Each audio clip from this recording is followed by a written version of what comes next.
ಕುಂದಾಪುರ, ಕರಾವಳಿ ಕಟ್ಟು ಬಳಗ ಹಾಗೂ ಅಹರ್ನಿಶಿ ಪ್ರಕಾಶನ ಶಿವಮೊಗ್ಗ ಇವರ ಸಹಭಾಗಿತ್ವದಲ್ಲಿ ತಲ್ಲೂರು ನುಡಿಮಾಲೆ 2023 ಕಾರ್ಯಕ್ರಮಕ್ಕೆ ಆಗಮಿಸಿರುವ ಎಲ್ಲರನ್ನೂ ನಲ್ಮೆಯಿಂದ ಬರಮಾಡಿಕೊಳ್ಳುತ್ತಿದ್ದೇವೆ. ಸಾಮಾಜಿಕ ಹೊಣೆಗಾರಿಕೆಯ ಎಚ್ಚರದಿಂದಲೇ ತಲ್ಲೂರು ಫ್ಯಾಮಿಲಿ ಟ್ರಸ್ಟ್ ರಿಜಿಸ್ಟರ್ಡ್ ಸಂಸ್ಥೆಯು 2017ರಿಂದಲೇ ಆರೋಗ್ಯಪೂರ್ಣ ಕರಾವಳಿಯನ್ನು ಕಟ್ಟುವ ಚಿಂತನೆಯ ಅಡಿ ಹಲವು ಕಾರ್ಯಕ್ರಮಗಳನ್ನು ಹಮ್ಮಿಕೊಳ್ತಾ ಬಂದಿದೆ. ಅವುಗಳಲ್ಲಿ ತಲ್ಲೂರು ನುಡಿಮಾಲೆಯೂ ಒಂದು. ದತ್ತಿ ಉಪನ್ಯಾಸಗಳ ಸರಣಿ ಕಾರ್ಯಕ್ರಮದಲ್ಲಿ ನಾಡಿನ ಹಲವು ಮಹತ್ವದ ಚಿಂತಕರು ಈಗಾಗಲೇ ಉಪನ್ಯಾಸವನ್ನು ನೀಡಿದ್ದಾರೆ. ಇವತ್ತು 2 ಹಂತಗಳಲ್ಲಿ ನಮ್ಮ ಈ ಕಾರ್ಯಕ್ರಮವನ್ನು ಹಮ್ಮಿಕೊಳ್ಳುತ್ತಾ ಇದ್ದೇವೆ. ಈ ಬಾರಿಯ ದತ್ತಿನಿಧಿ ಸರಣಿ ಉಪನ್ಯಾಸದಲ್ಲಿ ಉಪನ್ಯಾಸವನ್ನು ನೀಡಲಿಕ್ಕೆ ಇರುವವರು ದೇಶದ ಪ್ರಮುಖ ಅರ್ಥಶಾಸ್ತ್ರಜ್ಞರಲ್ಲಿ ಒಬ್ಬರಾದ ಭಾರತದ ಯೋಜನಾ ಆಯೋಗದ ಉಪಾಧ್ಯಕ್ಷರಾಗಿ 10 ವರ್ಷಗಳ ಕಾಲ ಸೇವೆ ಸಲ್ಲಿಸಿದ ಹಾಗೂ 90ರ ದಶಕದಲ್ಲಿ ದೇಶದ ಉದಾರೀಕರಣ ಪ್ರಕ್ರಿಯೆಯ ಆಧಾರಸ್ತಂಭವೂ ಆಗಿದ್ದ ಪದ್ಮವಿಭೂಷಣ ಶ್ರೀ ಮೋಂಟೆಕ್ ಸಿಂಗ್ ಅಹ್ಲುವಾಲಿಯಾ ಅವರು. ಇಂದು ಅವರು ದೇಶದ ಉದಾರೀಕರಣ ಪ್ರಕ್ರಿಯೆಯು ನಡೆದು ಬಂದ ದಾರಿ ಮತ್ತು ಭವಿಷ್ಯದ ದಿನಗಳಲ್ಲಿ ದೇಶದ ಅಭಿವೃದ್ಧಿಯ ಮುಂದಿರುವ ಸವಾಲುಗಳ ಕುರಿತಾಗಿ ಮಾತನಾಡಲಿಕ್ಕಿದ್ದಾರೆ.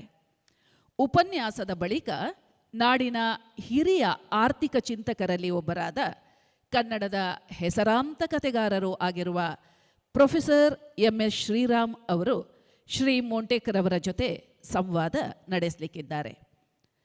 ಕಳೆದ 25 ವರ್ಷಗಳ ಭಾರತದ ಆರ್ಥಿಕ, ಸಾಮಾಜಿಕ, ರಾಜಕೀಯ ಚರಿತ್ರೆಯನ್ನು ತಿಳಿಯ ಬಯಸುವವರಿಗೆ ಅತ್ಯಂತ ಮಹತ್ವದ ಆಕರ ಗ್ರಂಥವೆನಿಸಿರುವ ಶ್ರೀ ಮೋಂಟೆಕ್ ಸಿಂಗ್ರವರ ಬ್ಯಾಕ್ ಸ್ಟೇಜ್ ಎಂಬ ಕೃತಿಯನ್ನು ಇಂದಿನ ಕಾರ್ಯಕ್ರಮದ ಆಯೋಜಕರು, ನಾಡಿನ ಹಿರಿಯ ಪತ್ರಕರ್ತರೂ ಆದ ಶ್ರೀ ರಾಜಾರಾಮ್ ತಲ್ಲೂರ್ ಇವರು ಡಾಕ್ಯುಮೆಂಟ್ ಎಂಬ ಹೆಸರಿನಲ್ಲಿ ಕನ್ನಡಕ್ಕೆ ಅನುವಾದಿಸಿದ್ದಾರೆ. ಈ ಕೃತಿಯನ್ನು ಇಂದು ಲೋಕಾರ್ಪಣೆಗೊಳಿಸುವ ಕಾರ್ಯಕ್ರಮವನ್ನು ಕೂಡ ನಾವು ಹಮ್ಮಿಕೊಂಡಿದ್ದೇವೆ. ಈ 2 ಕಾರ್ಯಕ್ರಮಗಳು ಇದೀಗ ವೇದಿಕೆಯಲ್ಲಿ ಸಂಪನ್ನಗೊಳ್ಳಲಿಕ್ಕಿದೆ. ವೇದಿಕೆಯ ಮೇಲೆ ಶ್ರೀಯುತ ಮೋಂಟೆಕ್ ಸಿಂಗ್ ಅಹ್ಲುವಾಲಿಯಾ ಅವರು, ಪ್ರೊಫೆಸರ್ ಶ್ರೀರಾಮ್, ಅಹರ್ನಿಶಿ ಪುಸ್ತಕ ಪ್ರಕಾಶನದ ಶ್ರೀಮತಿ ಅಕ್ಷತಾ, ಶ್ರೀ ರಾಜಾರಾಮ್ ಅವರು ಹಾಗೂ ತಲ್ಲೂರು ಫ್ಯಾಮಿಲಿ ಟ್ರಸ್ಟ್ ರಿಜಿಸ್ಟರ್ಡ್ ಇದರ ಮ್ಯಾನೇಜಿಂಗ್ ಟ್ರಸ್ಟಿಗಳಲ್ಲಿ ಒಬ್ಬರಾದ ಶ್ರೀ ಸುರೇಶ್ ತಲ್ಲೂರು ಇವರುಗಳು ಈಗಾಗಲೇ ವೇದಿಕೆಯಲ್ಲಿ ಇದ್ದಾರೆ. ಅವರನ್ನು ಪ್ರೀತಿಯಿಂದ ನಾವು ಬರಮಾಡಿಕೊಳ್ಳುತ್ತಾ ಇದ್ದೇವೆ.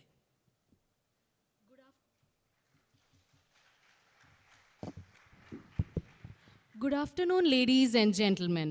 A warm welcome to today's event, Talluru Nudimale 2023, Karavali Kattu, a public lecture series organized by the Tallur Family Trust.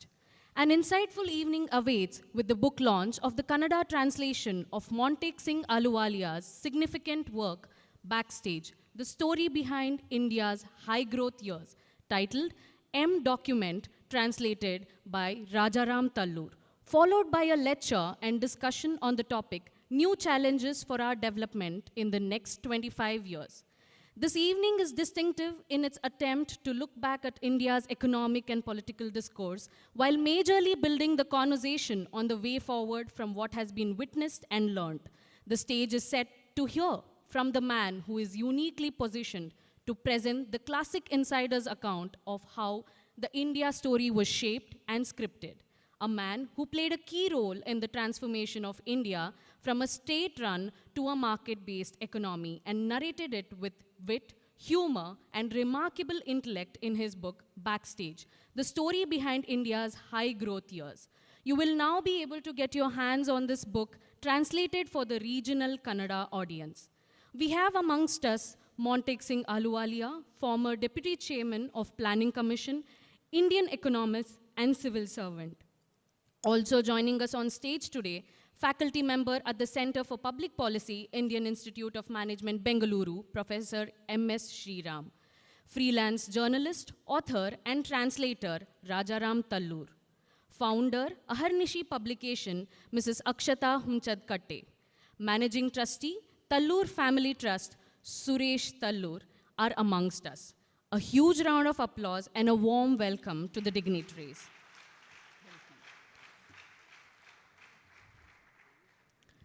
I would now like to invite on stage Dr. Dasharath Raj Shetty, Associate Professor in the Department of Data Science and Computer Applications, MIT Manipal.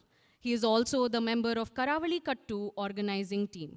Request you to kindly welcome and introduce our guests for the day.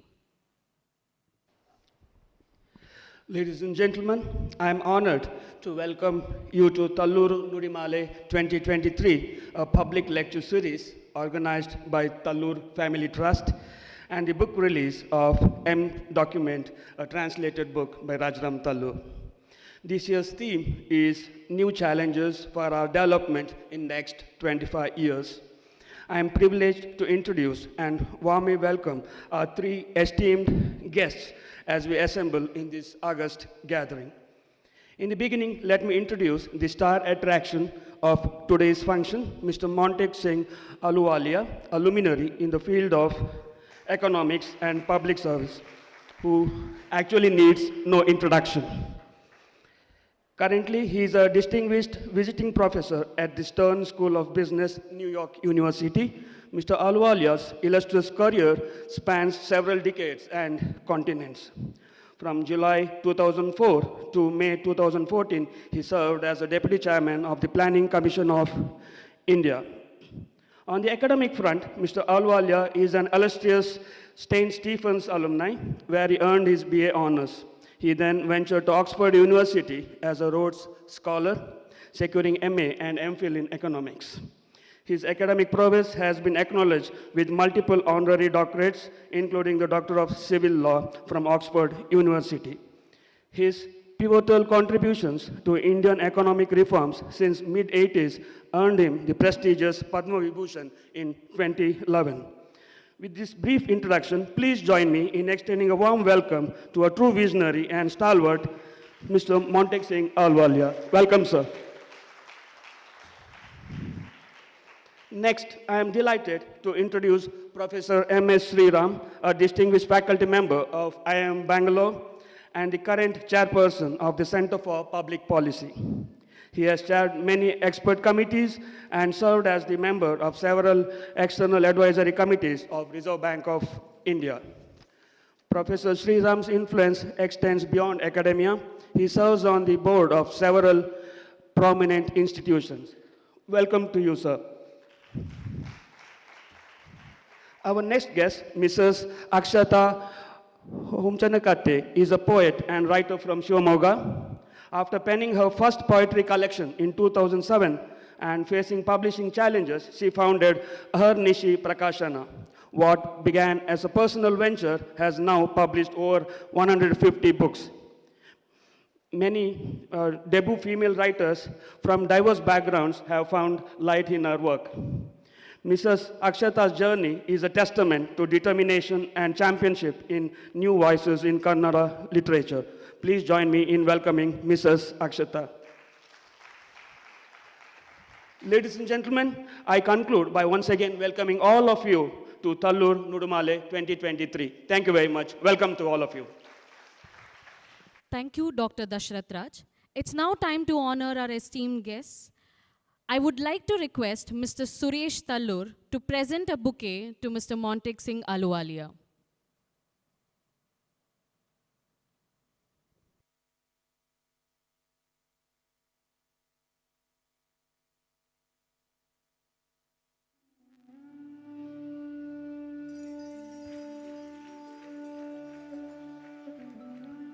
Thank you, sir. I would now like to call on stage Mr. Ivan D'Souza to present a bouquet to Professor M.S. Sriram.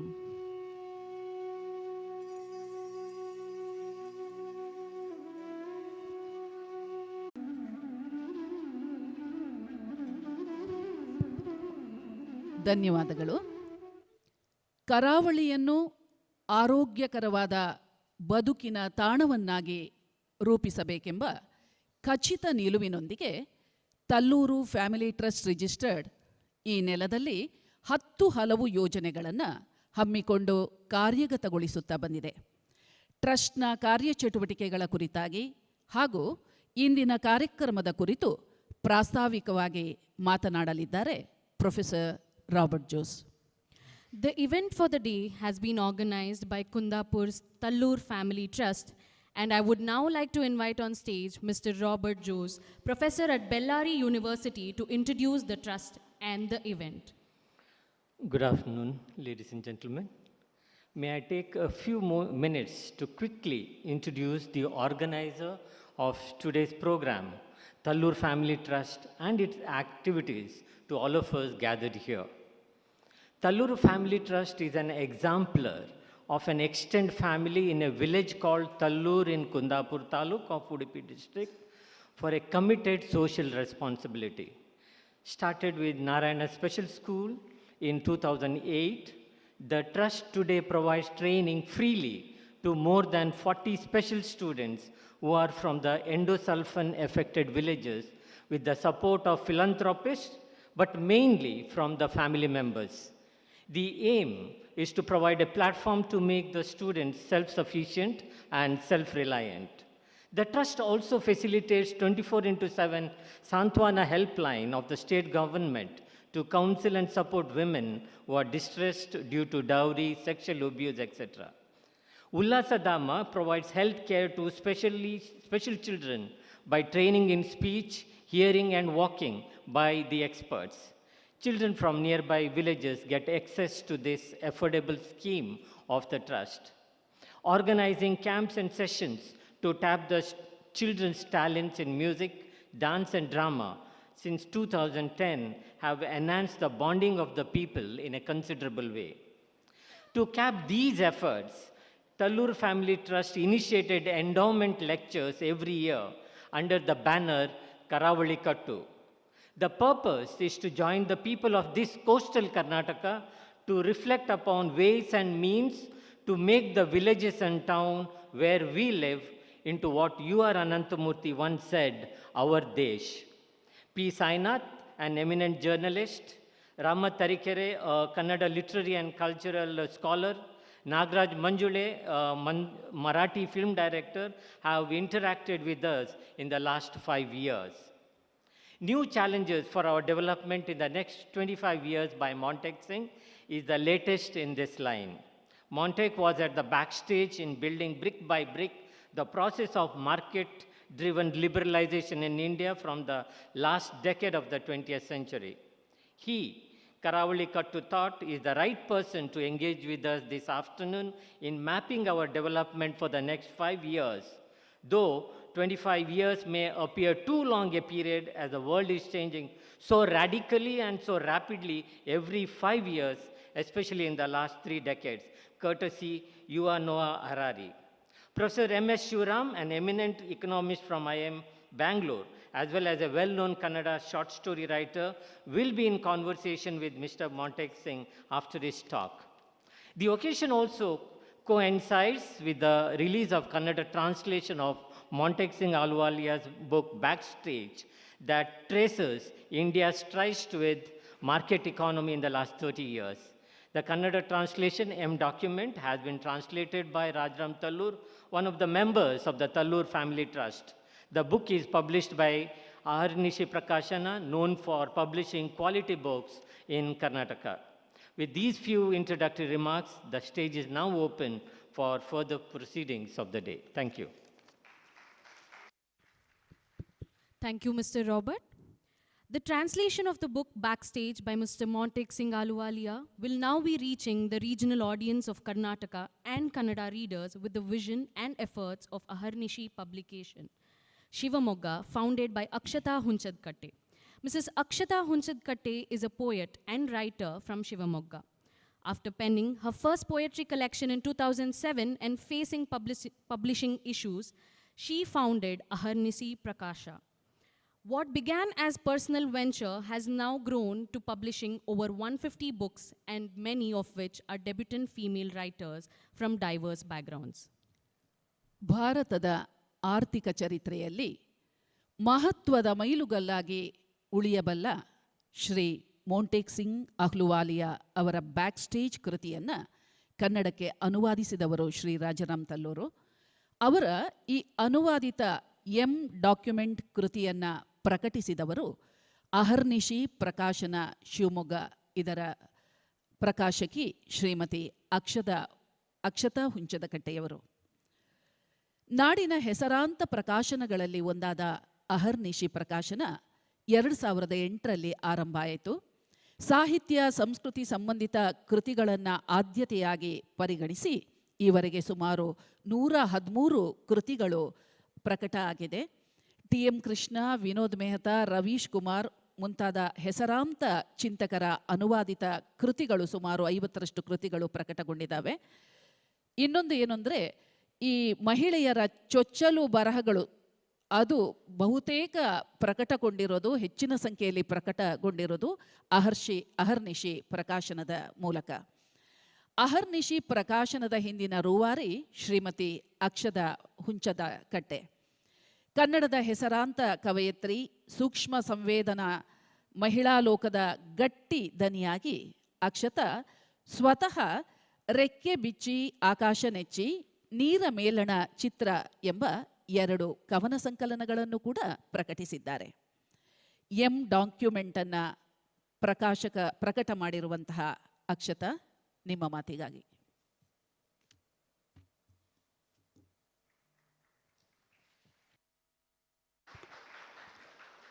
ವೇದಿಕೆ ಮೇಲಿರುವ ಎಲ್ಲ ಗಣ್ಯರೇ, ನಾಡಿನ ಮೂಲೆ ಮೂಲೆಯಿಂದ ಇಲ್ಲಿಗೆ ಆಗಮಿಸಿರುವ ಕರಾವಳಿ ಕಟ್ಟು ಮತ್ತು ಡಾಕ್ಯುಮೆಂಟ್ ಪುಸ್ತಕ ಬಿಡುಗಡೆಯ ಭಾಗವಾಗಲು ಬಂದಿರುವ ಎಲ್ಲ ಪ್ರೇಕ್ಷಕರೇ, ಎಲ್ರಿಗೂ ನಮಸ್ಕಾರ.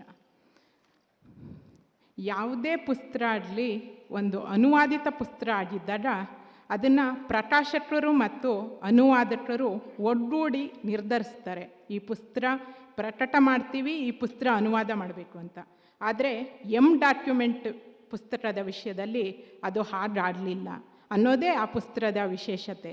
ನಮ್ಮ ಕಿರಿಯ ಗೆಳೆಯರೊಬ್ಬರು ಬಂದು ಈ ಪುಸ್ತಕ ಬ್ಯಾಕ್ ಸ್ಟೇಜ್ ಪುಸ್ತಕ ಬಂದಾಗ ಈ ಪುಸ್ತಕ ಅನುವಾದ ಆಗಲೇಬೇಕು, ಇದು ಇಡೀ ಭಾರತದ 20 ವರ್ಷದ ಆರ್ಥಿಕ ಚರಿತ್ರೆಯನ್ನು ಅಥೆಂಟಿಕ್ ಆಗಿ ಬಿಚ್ಚಿಡುವ ಪುಸ್ತಕ, ಇದು ಕನ್ನಡಕ್ಕೆ ಅನುವಾದ ಬರಲೇಬೇಕು ಅಂಥೇಳಿ ಒತ್ತಾಯ ತಂದರು. ನಾನು ಕಿರಿಯ ಗೆಳೆಯರ ಮಾತಿಗೆ ಮೊದಲು ಸ್ಪಂದಿಸ್ತೀನಿ. ನಮ್ಮದೊಂದು ಪುಟ್ಟ ಪ್ರಕಾಶನ, ದೊಡ್ಡ ದೊಡ್ಡ ಚಾಲೆಂಜಸ್ನ ಎದುರು ಹಾಕ್ಕೊಳ್ಳೋ ಇದೇನಿಲ್ಲ.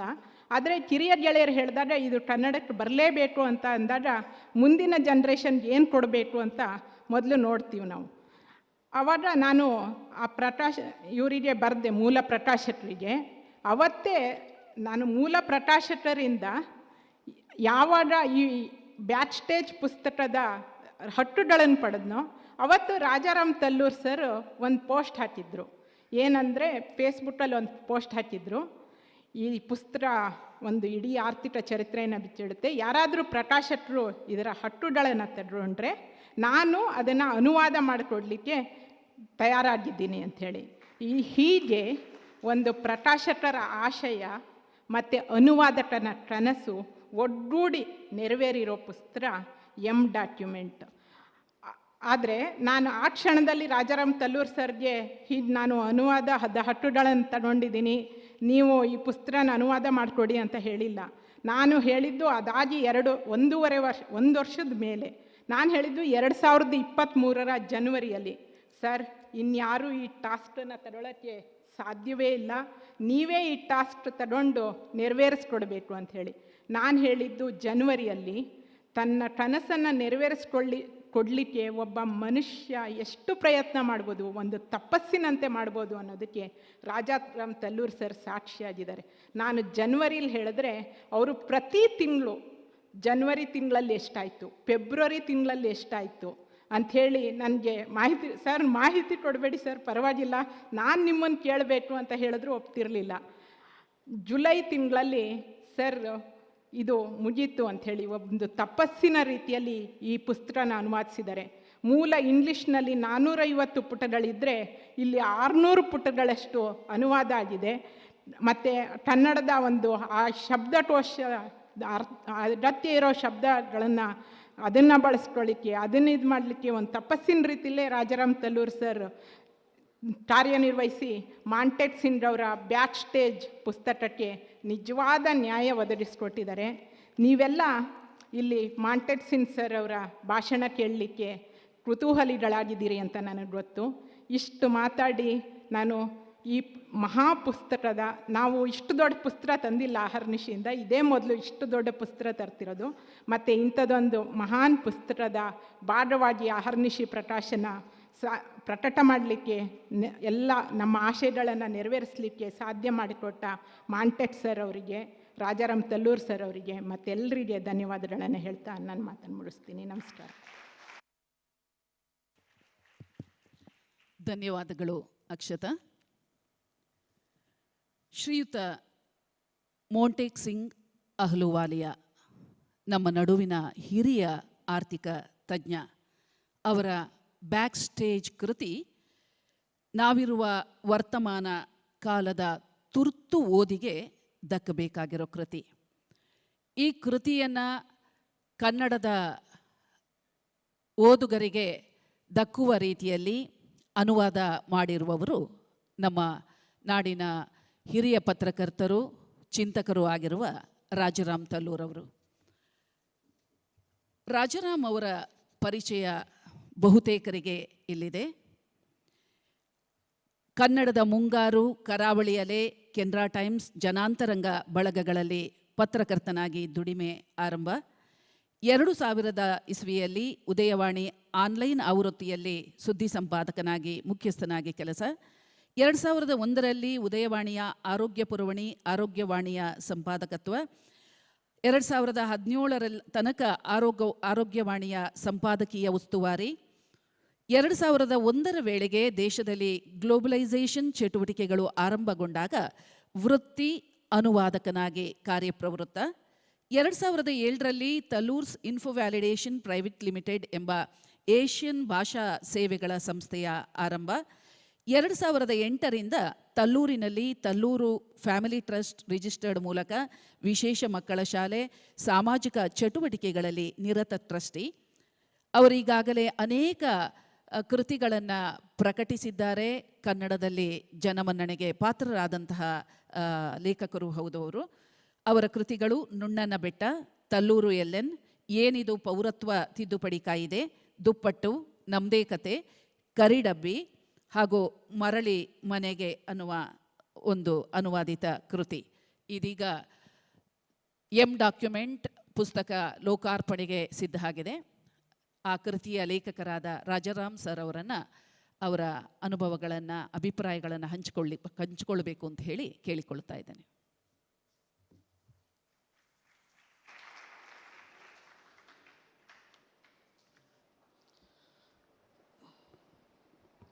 ಸ್ನೇಹಿತರೆ, ಸುದ್ದಿ ಡೆಸ್ಕ್ಗಳಲ್ಲಿ ಕೆಲಸ ಮಾಡಿ ಅನುಭವ ಇರುವಂತಹ ನನ್ನಂಥ ಪತ್ರಕರ್ತರಿಗೆ, ಅದರಲ್ಲೂ ಸ್ವಲ್ಪ ಹಳೆ ತಲೆಮಾರಿನ ಅಂದರೆ ಮೊಳೆ ಜೋಡಿಸುವ ತಂತ್ರಜ್ಞಾನದ ತಲೆಮಾರಿನವರಿಗೆ ಕನ್ನಡದಲ್ಲಿ ಒಂದು ಅಯಾಚಿತವಾಗಿ ಬರುವಂತಹ ಕೊಡುಗೆ ಅಂದರೆ ಪ್ರತ್ಯಯರಹಿತ ಕನ್ನಡ. ಪತ್ರಿಕೆಯ ಪುಟಗಳನ್ನು ಬಿಟ್ಟು ಬೇರೆ ಎಲ್ಲೇ ನಾವು ಬರಹದಲ್ಲಿ ತೊಡಗಿಕೊಳ್ಳುವಾಗಲೂ ನಮ್ಮ ಈ ರೂಢಿ ನಮಗೆ ಆತಂಕಕ್ಕೆ ಕಾರಣ ಆಗ್ತದೆ. ಇದು ನನ್ನ ಅನುಭವ. ಕಾರಿಗೆ ಬಸ್ಸು ಡಿಕ್ಕಿ ಹೊಡೆಯಿತು ಅನ್ನೋದನ್ನು ಕಾರು ಬಸ್ಸು ಡಿಕ್ಕಿ ಎಂದು ಬರೆದೇ ಅಭ್ಯಾಸ ನಮಗೆ. 80ರ ದಶಕದ ತನಕ ಹೆಚ್ಚಿನಂಶ ತಂತ್ರಜ್ಞಾನದ ಮಿತಿಯ ಕಾರಣಕ್ಕೆ ರೂಢಿಯಾದಂತಹ ಈ ಅಭ್ಯಾಸ ಇವತ್ತಿಗೂ ನನ್ನ ಮತ್ತು ನನಗಿಂತ ಹಿರಿಯ ತಲೆಮಾರಿನ ಹೆಚ್ಚಿನವರನ್ನು ಬಿಟ್ಟು ಹೋಗಿಲ್ಲ. ಹಾಗಾಗಿ ಜನವರಿ ಕೊನೆ ವಾರದಿಂದ ಸುಮಾರು 120 ದಿನಗಳಲ್ಲಿ 1000 ಪದಗಳ ಲೆಕ್ಕಾಚಾರದಲ್ಲಿ ದಿನಕ್ಕೆ ನಾನು ನನ್ನ ಬೇರೆ ಹೊಟ್ಟೆಪಾಡಿನ ಕೆಲಸಗಳು ಮತ್ತು ಒಂದು ಪುಟ್ಟ ಎಳೆಯರ ಪುಸ್ತಕದ ಅನುವಾದ ಕೂಡ ಅದೇ ಮಧ್ಯದಲ್ಲಿ ಬಂದಿತ್ತು, ಅವನ್ನು ಸೇರಿಸಿಕೊಂಡು ಸುಮಾರು 1.15 ಲಕ್ಷ ಪದಗಳ ಈ ಪುಸ್ತಕವನ್ನು ಕನ್ನಡಕ್ಕೆ ಅನುವಾದಿಸಿದ್ದೇನೆ. ನಾನು ಅರ್ಥಶಾಸ್ತ್ರದ ವಿದ್ಯಾರ್ಥಿ ಅಲ್ಲ, ನಾನು ವಿಜ್ಞಾನದ ವಿದ್ಯಾರ್ಥಿ. ಹಾಗಾಗಿ ಈ ಅನುವಾದದ ಕೆಲಸ ನನಗೆ ಅರ್ಥಶಾಸ್ತ್ರದ ಬಗ್ಗೆ ಒಂದು ಕಲಿಕೆಯ ಪ್ರಕ್ರಿಯೆ ಕೂಡ ಆಗಿತ್ತು. ಅನುವಾದ ಮುಗಿದ ಮೇಲೆ ಕ್ಷೇತ್ರದ ಪರಿಣತರು ಒಂದಿಬ್ಬರು ಅನುವಾದ ಚೆನ್ನಾಗಿ ಬಂದಿದೆ ಅಂತ ಹೇಳಿದ ಮೇಲೆ ನಾನು ನಿಟ್ಟುಸಿರು ಬಿಟ್ಟಿದ್ದೇನೆ. ಈ ಪುಸ್ತಕದ ಅನುವಾದ ಮತ್ತು ಕರಡು ತಿದ್ದುವ 5 ತಿಂಗಳ ಅವಧಿಯನ್ನು ನಾನು ಭಾಳ ಆನಂದಿಸಿದ್ದೇನೆ. 80ರ ದಶಕದ ಕೊನೆ, 90ರ ದಶಕದ ಆರಂಭದ ಕಾಲದಲ್ಲಿ ಸುದ್ದಿ ಡೆಸ್ಕ್ಗಳಲ್ಲಿ ಕೆಲಸ ಮಾಡಿದ್ದವರಿಗೆ, ನಮಗೆ ಮೊಂಟೆಕ್ ಸಿಂಗ್ ಅಹ್ಲುವಾಲಿಯಾ ಅವರು, ವಿನೋದ್ ಪಾಂಡೆ, ಸ್ಯಾಮ್ ಪಿತ್ರೋಡಾ, ಟಿ ಎನ್ ಶೇಷನ್, ಇವೆಲ್ಲ ಭಾಳ ಪರಿಚಿತ ಹೆಸರುಗಳು. ನಮ್ಮ ಕಣ್ಣೆದುರೇ ಸಿಮೆಂಟಿನ ಮೇಲಿನ ಕಂಟ್ರೋಲ್ ಹೋದದ್ದು, ಬರೇ ಅಂಬಾಸಿಡರ್, ಪ್ರೀಮಿಯರ್ ಪದ್ಮಿನಿ ಕಾರು ಇದ್ದಲ್ಲಿಂದ ಈಗ ನೂರಾರು ಕಾರುಗಳ ಬ್ರ್ಯಾಂಡ್ಗೆ ಬದಲಾದದ್ದು, ಫೋನ್ ಇದ್ದವರ ಮನೆಯಲ್ಲಿ ಟ್ರಂಕ್ ಕಾಲ್ಗೆ ಬುಕ್ ಮಾಡಿ ಕಾಯುವಂಥ ದಿನಗಳಿಂದ ಟೆಲಿಫೋನ್ ಬೂತು, ಆಮೇಲೆ ಮೊಬೈಲು, ಇಂಟರ್ನೆಟ್ಟು, ಇದನ್ನೆಲ್ಲ ನಾವು ನಮ್ಮ ಜೀವಿತಾವಧಿಯಲ್ಲೇ ಕಂಡಿದ್ದೇವೆ.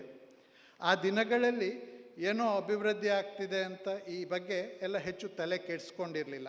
ಆದರೆ ಈ ಪುಸ್ತಕ ನನಗೆ ಒಂದು ರೀತಿಯಲ್ಲಿ ಕಣ್ಣು ತೆರೆಸಿದೆ.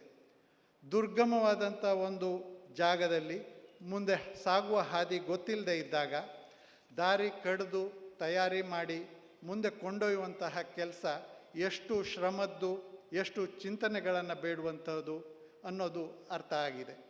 ಈ ಶ್ರಮ ಹಾಕಿದ ಹೀರೋಗಳಲ್ಲಿ ಒಬ್ಬರು ಇವತ್ತು ನಮ್ಮ ಜೊತೆ ಇಲ್ಲಿದ್ದಾರೆ. ಅದು ನನ್ನ ಈ ಕ್ಷಣದ ಸಂಭ್ರಮ. ಪುಸ್ತಕ ಓದಿದ ಗುಂಗ್ನಲ್ಲೇ ಜುಲೈ 23, 21ಕ್ಕೆ ಅಕ್ಷತಾ ಅವರಿಗೆ ಹೇಳಿದ ಹಾಗೆ ಒಂದು ಫೇಸ್ಬುಕ್ನಲ್ಲಿ ಪೋಸ್ಟ್ ಹಾಕಿದ್ದೆ. ಇದು ಕನ್ನಡಕ್ಕೆ ಅಗತ್ಯ ಅನುವಾದ ಆಗಬೇಕು ಅಂತ ಹೇಳಿದ್ದೆ. ಅಗತ್ಯ ಬಿದ್ದರೆ ನಾನೇ ಮಾಡಿಕೊಡ್ತೇನೆ ಅಂತ ಹೇಳಿದ್ದೆ. ಅಕ್ಷತಾ ಅದನ್ನು ತಕ್ಷಣ ಮಾಡಿದರು ಮತ್ತು 1.5 ವರ್ಷ ಕಳೆದ ಬಳಿಕ ಪುಸ್ತಕ ನನ್ನ ಕೈಗೆ ಬಂತು. ಈಗ ಪುಸ್ತಕ ತಯಾರಾಗಿ ನಿಮ್ಮ ಕೈಗೆ ಬರ್ತಾ ಇದೆ. ಈ ಶ್ರಮಕ್ಕಾಗಿ ನಾನು ಮತ್ತು ಈ ಪುಸ್ತಕವನ್ನು ಪ್ರಕಟಿಸುವ ಧೈರ್ಯ ಮಾಡಿದ್ದಕ್ಕಾಗಿ ನಾನು ಅಕ್ಷತಾ ಅವರಿಗೆ ಅಭಿನಂದನೆಗಳನ್ನು ಸಲ್ಲಿಸ್ತೇನೆ. ಈ ಪುಸ್ತಕ ಆರ್ಥಿಕ ಚರಿತ್ರೆ ಪುಸ್ತಕ ಆಗಿದ್ದರೂ ಕೂಡ ಇವತ್ತಿಗೆ ಹೇಗೆ ಪ್ರಸ್ತುತ ಅನ್ನೋದಕ್ಕೆ ನಾನು ಒಂದು ಮಾತು ಹೇಳಿ ನನ್ನ ಮಾತುಗಳನ್ನು ಮುಗಿಸ್ತೇನೆ. ಒಂದು ಆಡಳಿತ ವ್ಯವಸ್ಥೆ ತಾನು ಅಳವಡಿಸಿಕೊಳ್ಳುವಂತಹ ತಂತ್ರಜ್ಞಾನಕ್ಕಿಂತ ಕನಿಷ್ಠ ಒಂದು ಹೆಜ್ಜೆ ಆದರೂ ಮುಂದಿರಬೇಕು ಅನ್ನೋದು ಭಾಳ ಐಡಿಯಲ್ ಆದಂಥ ಪರಿಸ್ಥಿತಿ. ಎಲ್ಲ ಸಮಯಗಳಲ್ಲಿ ಹಾಗಾಗೋದಿಲ್ಲ. ಅಂತಹ ಸಂದರ್ಭ ಇದ್ದಾಗ, ಒಂದು ಇಶ್ಯೂ ಆದಾಗ ಅದನ್ನು ಆ ಕಾಂಟೆಕ್ಸ್ಟ್ನ ಒಳಗಡೆ ನೋಡಿ ವಿಶ್ಲೇಷಿಸಿ ಅಗತ್ಯ ಇರುವಂಥ ಕೋರ್ಸ್ ಕರೆಕ್ಷನ್ ಮಾಡಿಕೊಳ್ಳೋದು ಬಹಳ ಮುಖ್ಯ ಆಗತ್ತೆ. 30 ವರ್ಷಗಳ ಗ್ಯಾಪ್ನಲ್ಲಿ ಆದಂಥ 2 ಸಂದರ್ಭಗಳನ್ನು ನಾನು ನೆನಪು ಮಾಡ್ಕೊಳ್ತೇನೆ ಇಲ್ಲಿ. ಒಂದು 92-93 ಅವಧಿಯಲ್ಲಿ ಶೇರ್ ಮಾರ್ಕೆಟ್ನಲ್ಲಿ ಸುಧಾರಣೆಗಳ ಸಮಯದಲ್ಲಿ ಸಂಭವಿಸಿದಂತಹ ಹರ್ಷದ್ ಮೆಹ್ತಾ ಪ್ರಕರಣ. ಅದರ ವಿವರಗಳಿಗೆ ನಾನಿಲ್ಲಿ ಹೋಗೋದಿಲ್ಲ, ಆದರೆ ಅದರ ವಿವರಗಳು ಪುಸ್ತಕದಲ್ಲಿ ಲಭ್ಯ ಇದೆ.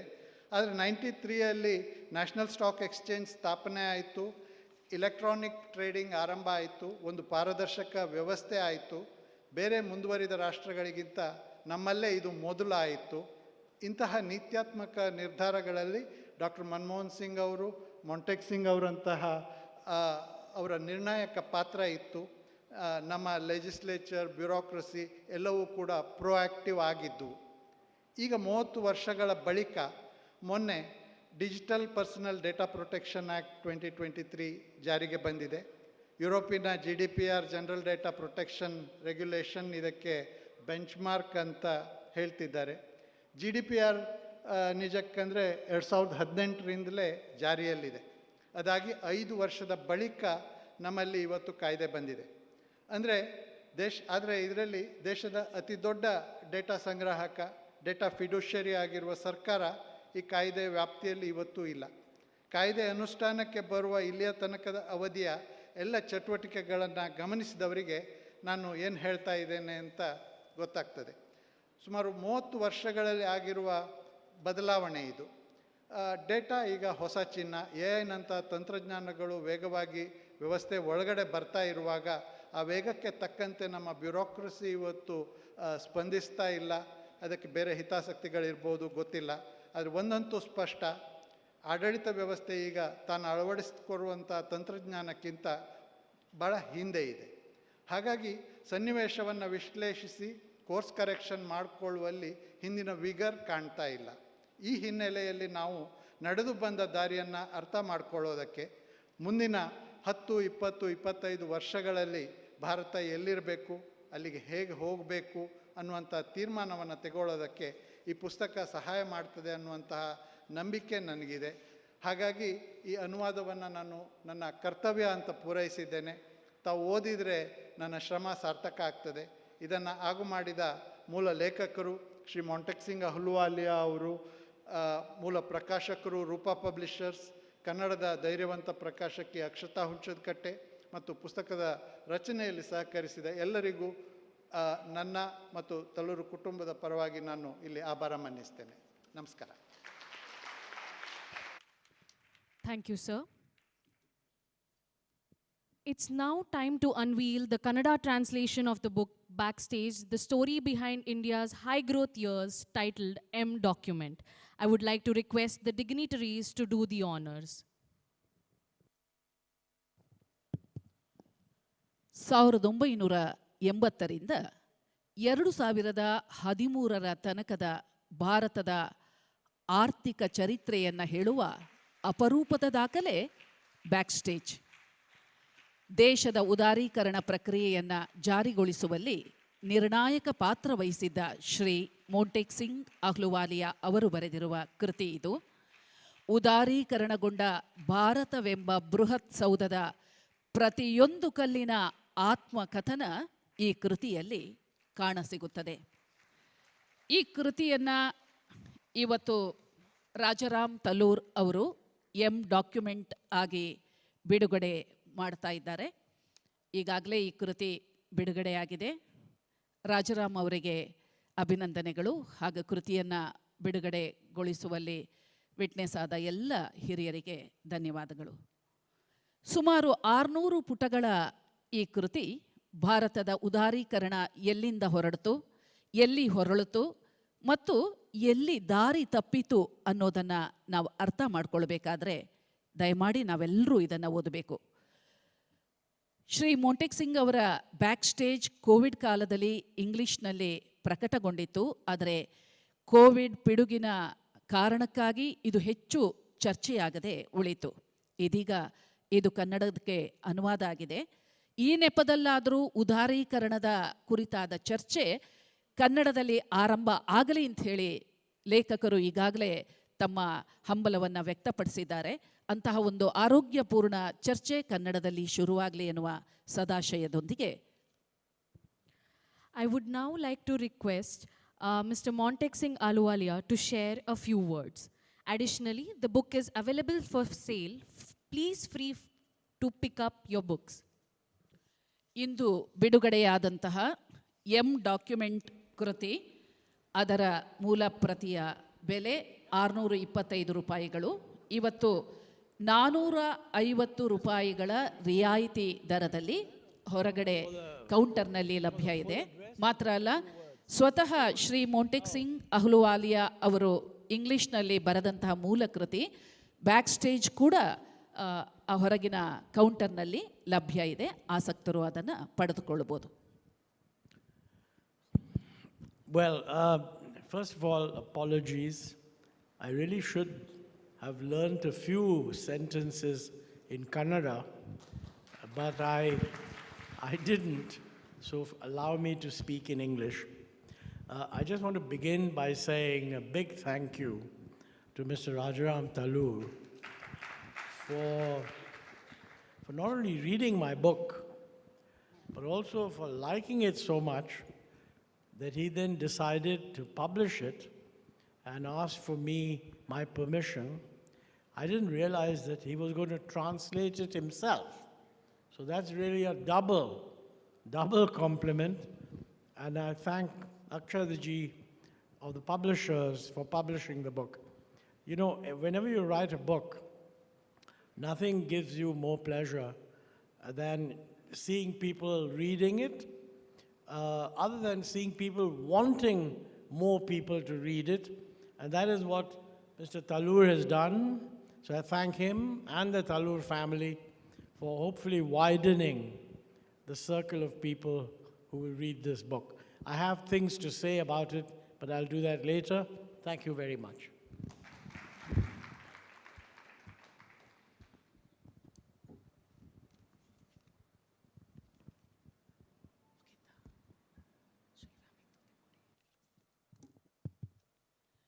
Thank you, sir, for your enlightening words. Professor M.S. Shriram ಪ್ರಸ್ತುತ ಬೆಂಗಳೂರಿನ ಇಂಡಿಯನ್ ಇನ್ಸ್ಟಿಟ್ಯೂಟ್ ಆಫ್ ಮ್ಯಾನೇಜ್ಮೆಂಟ್ನಲ್ಲಿ ಪ್ರೊಫೆಸರ್. ಅದೇ ಸಂಸ್ಥೆಯಿಂದ ಡಾಕ್ಟರೇಟ್ ಪಡೆದಿರುವ ಪ್ರೊಫೆಸರ್ ಶ್ರೀರಾಮ್ ಕೇರಳ ಸರ್ಕಾರ ರೂಪಿಸಲು ಮುಂದಾದ ಕೇರಳ ಸಹಕಾರಿ ಬ್ಯಾಂಕ್ ಕುರಿತ ತಜ್ಞರ ಸಮಿತಿಯ ಮುಖ್ಯಸ್ಥರು.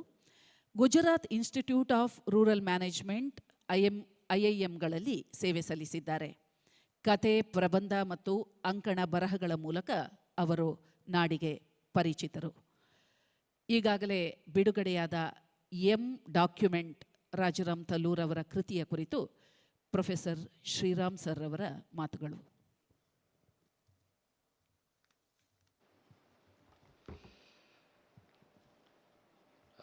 ನಮಸ್ಕಾರ.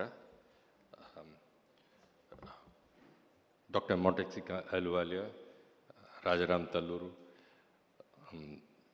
ಅಕ್ಷತಾ, ನಿಮ್ಮ person from the Tallur family trust, ಎಲ್ಲರಿಗೂ ನನ್ನ ಅಭಿನಂದನೆಗಳು. Thanks lot for having me here. This is the second time I am coming here, and my association with Rajaram seems to be deepening as we go along. ಮೊದಲನೇ ಬಾರಿ ಸಾಯಿನಾಥ್ ಅವರು ಬಂದಿದ್ದಾಗ ನಾನು ಇಲ್ಲಿ ಬಂದು ಆ ಸಂದರ್ಭದಲ್ಲೂ ಭಾಗವಹಿಸಿದ್ದೆ. ಮತ್ತು ರಾಜಾರಾಮ್ ಅವರು ದುಪ್ಪಟ್ಟು ಪುಸ್ತಕ ಬರೆದಾಗ ಅದಕ್ಕೆ ಒಂದು ಅಡಿ ಟಿಪ್ಪಣಿಯನ್ನು ನಾನು ಬರೆದು ಕೊಟ್ಟಿದ್ದೆ. ಈ ಪುಸ್ತಕ ಬಂದಾಗ ನನಗೆ ರಾಜಾರಾಮ್ ಅವರು ಕರೆದಿದ್ದರಿಂದ ಭಾಳ ಖುಷಿಯಾಯಿತು. ತಕ್ಷಣ ನಾನು ಖಂಡಿತವಾಗೂ ಬರ್ತೀನಿ ಅಂತಂದೆ. ಯಾಕೆಂತಂದರೆ ಒಂದು ರೀತಿಯಲ್ಲಿ ಈ ರೀತಿಯ ಪುಸ್ತಕಗಳು ಕನ್ನಡದಲ್ಲಿ ಬರೋದು ಮುಖ್ಯ. ಸಾಮಾನ್ಯವಾಗಿ ನಾವು ಅನುವಾದ ಅಂತಂದರೆ ಫಿಕ್ಷನ್ ಮಾಡ್ತೀವಿ ಮತ್ತು ಕೆಲವು ರೀತಿಯ ಸೆಲ್ಫ್ ಹೆಲ್ಪ್ ಪುಸ್ತಕಗಳನ್ನ ಮಾಡ್ತೀವಿ. ಆದರೆ ಮುಖ್ಯವಾದ ಗಂಭೀರವಾದ ಪುಸ್ತಕಗಳನ್ನ ಮಾಡೋದು ಕಷ್ಟ. ಯಾಕೆಂತಂದರೆ ಅದು ಅನುವಾದ ಮಾಡೋದು ಕಷ್ಟ, ಅದಕ್ಕೆ ಪ್ರಕಾಶಕರು ಸಿಕ್ಕುವುದು ಕಷ್ಟ. ಈ ಎರಡೂ ದೃಷ್ಟಿಯಿಂದ ಇದು ಒಂದು ಅದ್ಭುತ ಸಮಾಗಮವಾಗಿದೆ. ಈ ಕಡೆಯಿಂದ ಅಕ್ಷತಾ ಅವರು ಪ್ರಕಟ ಮಾಡಲಿಕ್ಕೆ ಉತ್ಸಾಹ ತೋರಿಸಿದ್ರು, ಆ ಕಡೆಯಿಂದ ರಾಜಾರಾಮ್ ಅವರು ಅದನ್ನು ಅನುವಾದ ಮಾಡಲಿಕ್ಕೆ ತಯಾರಿದ್ರು.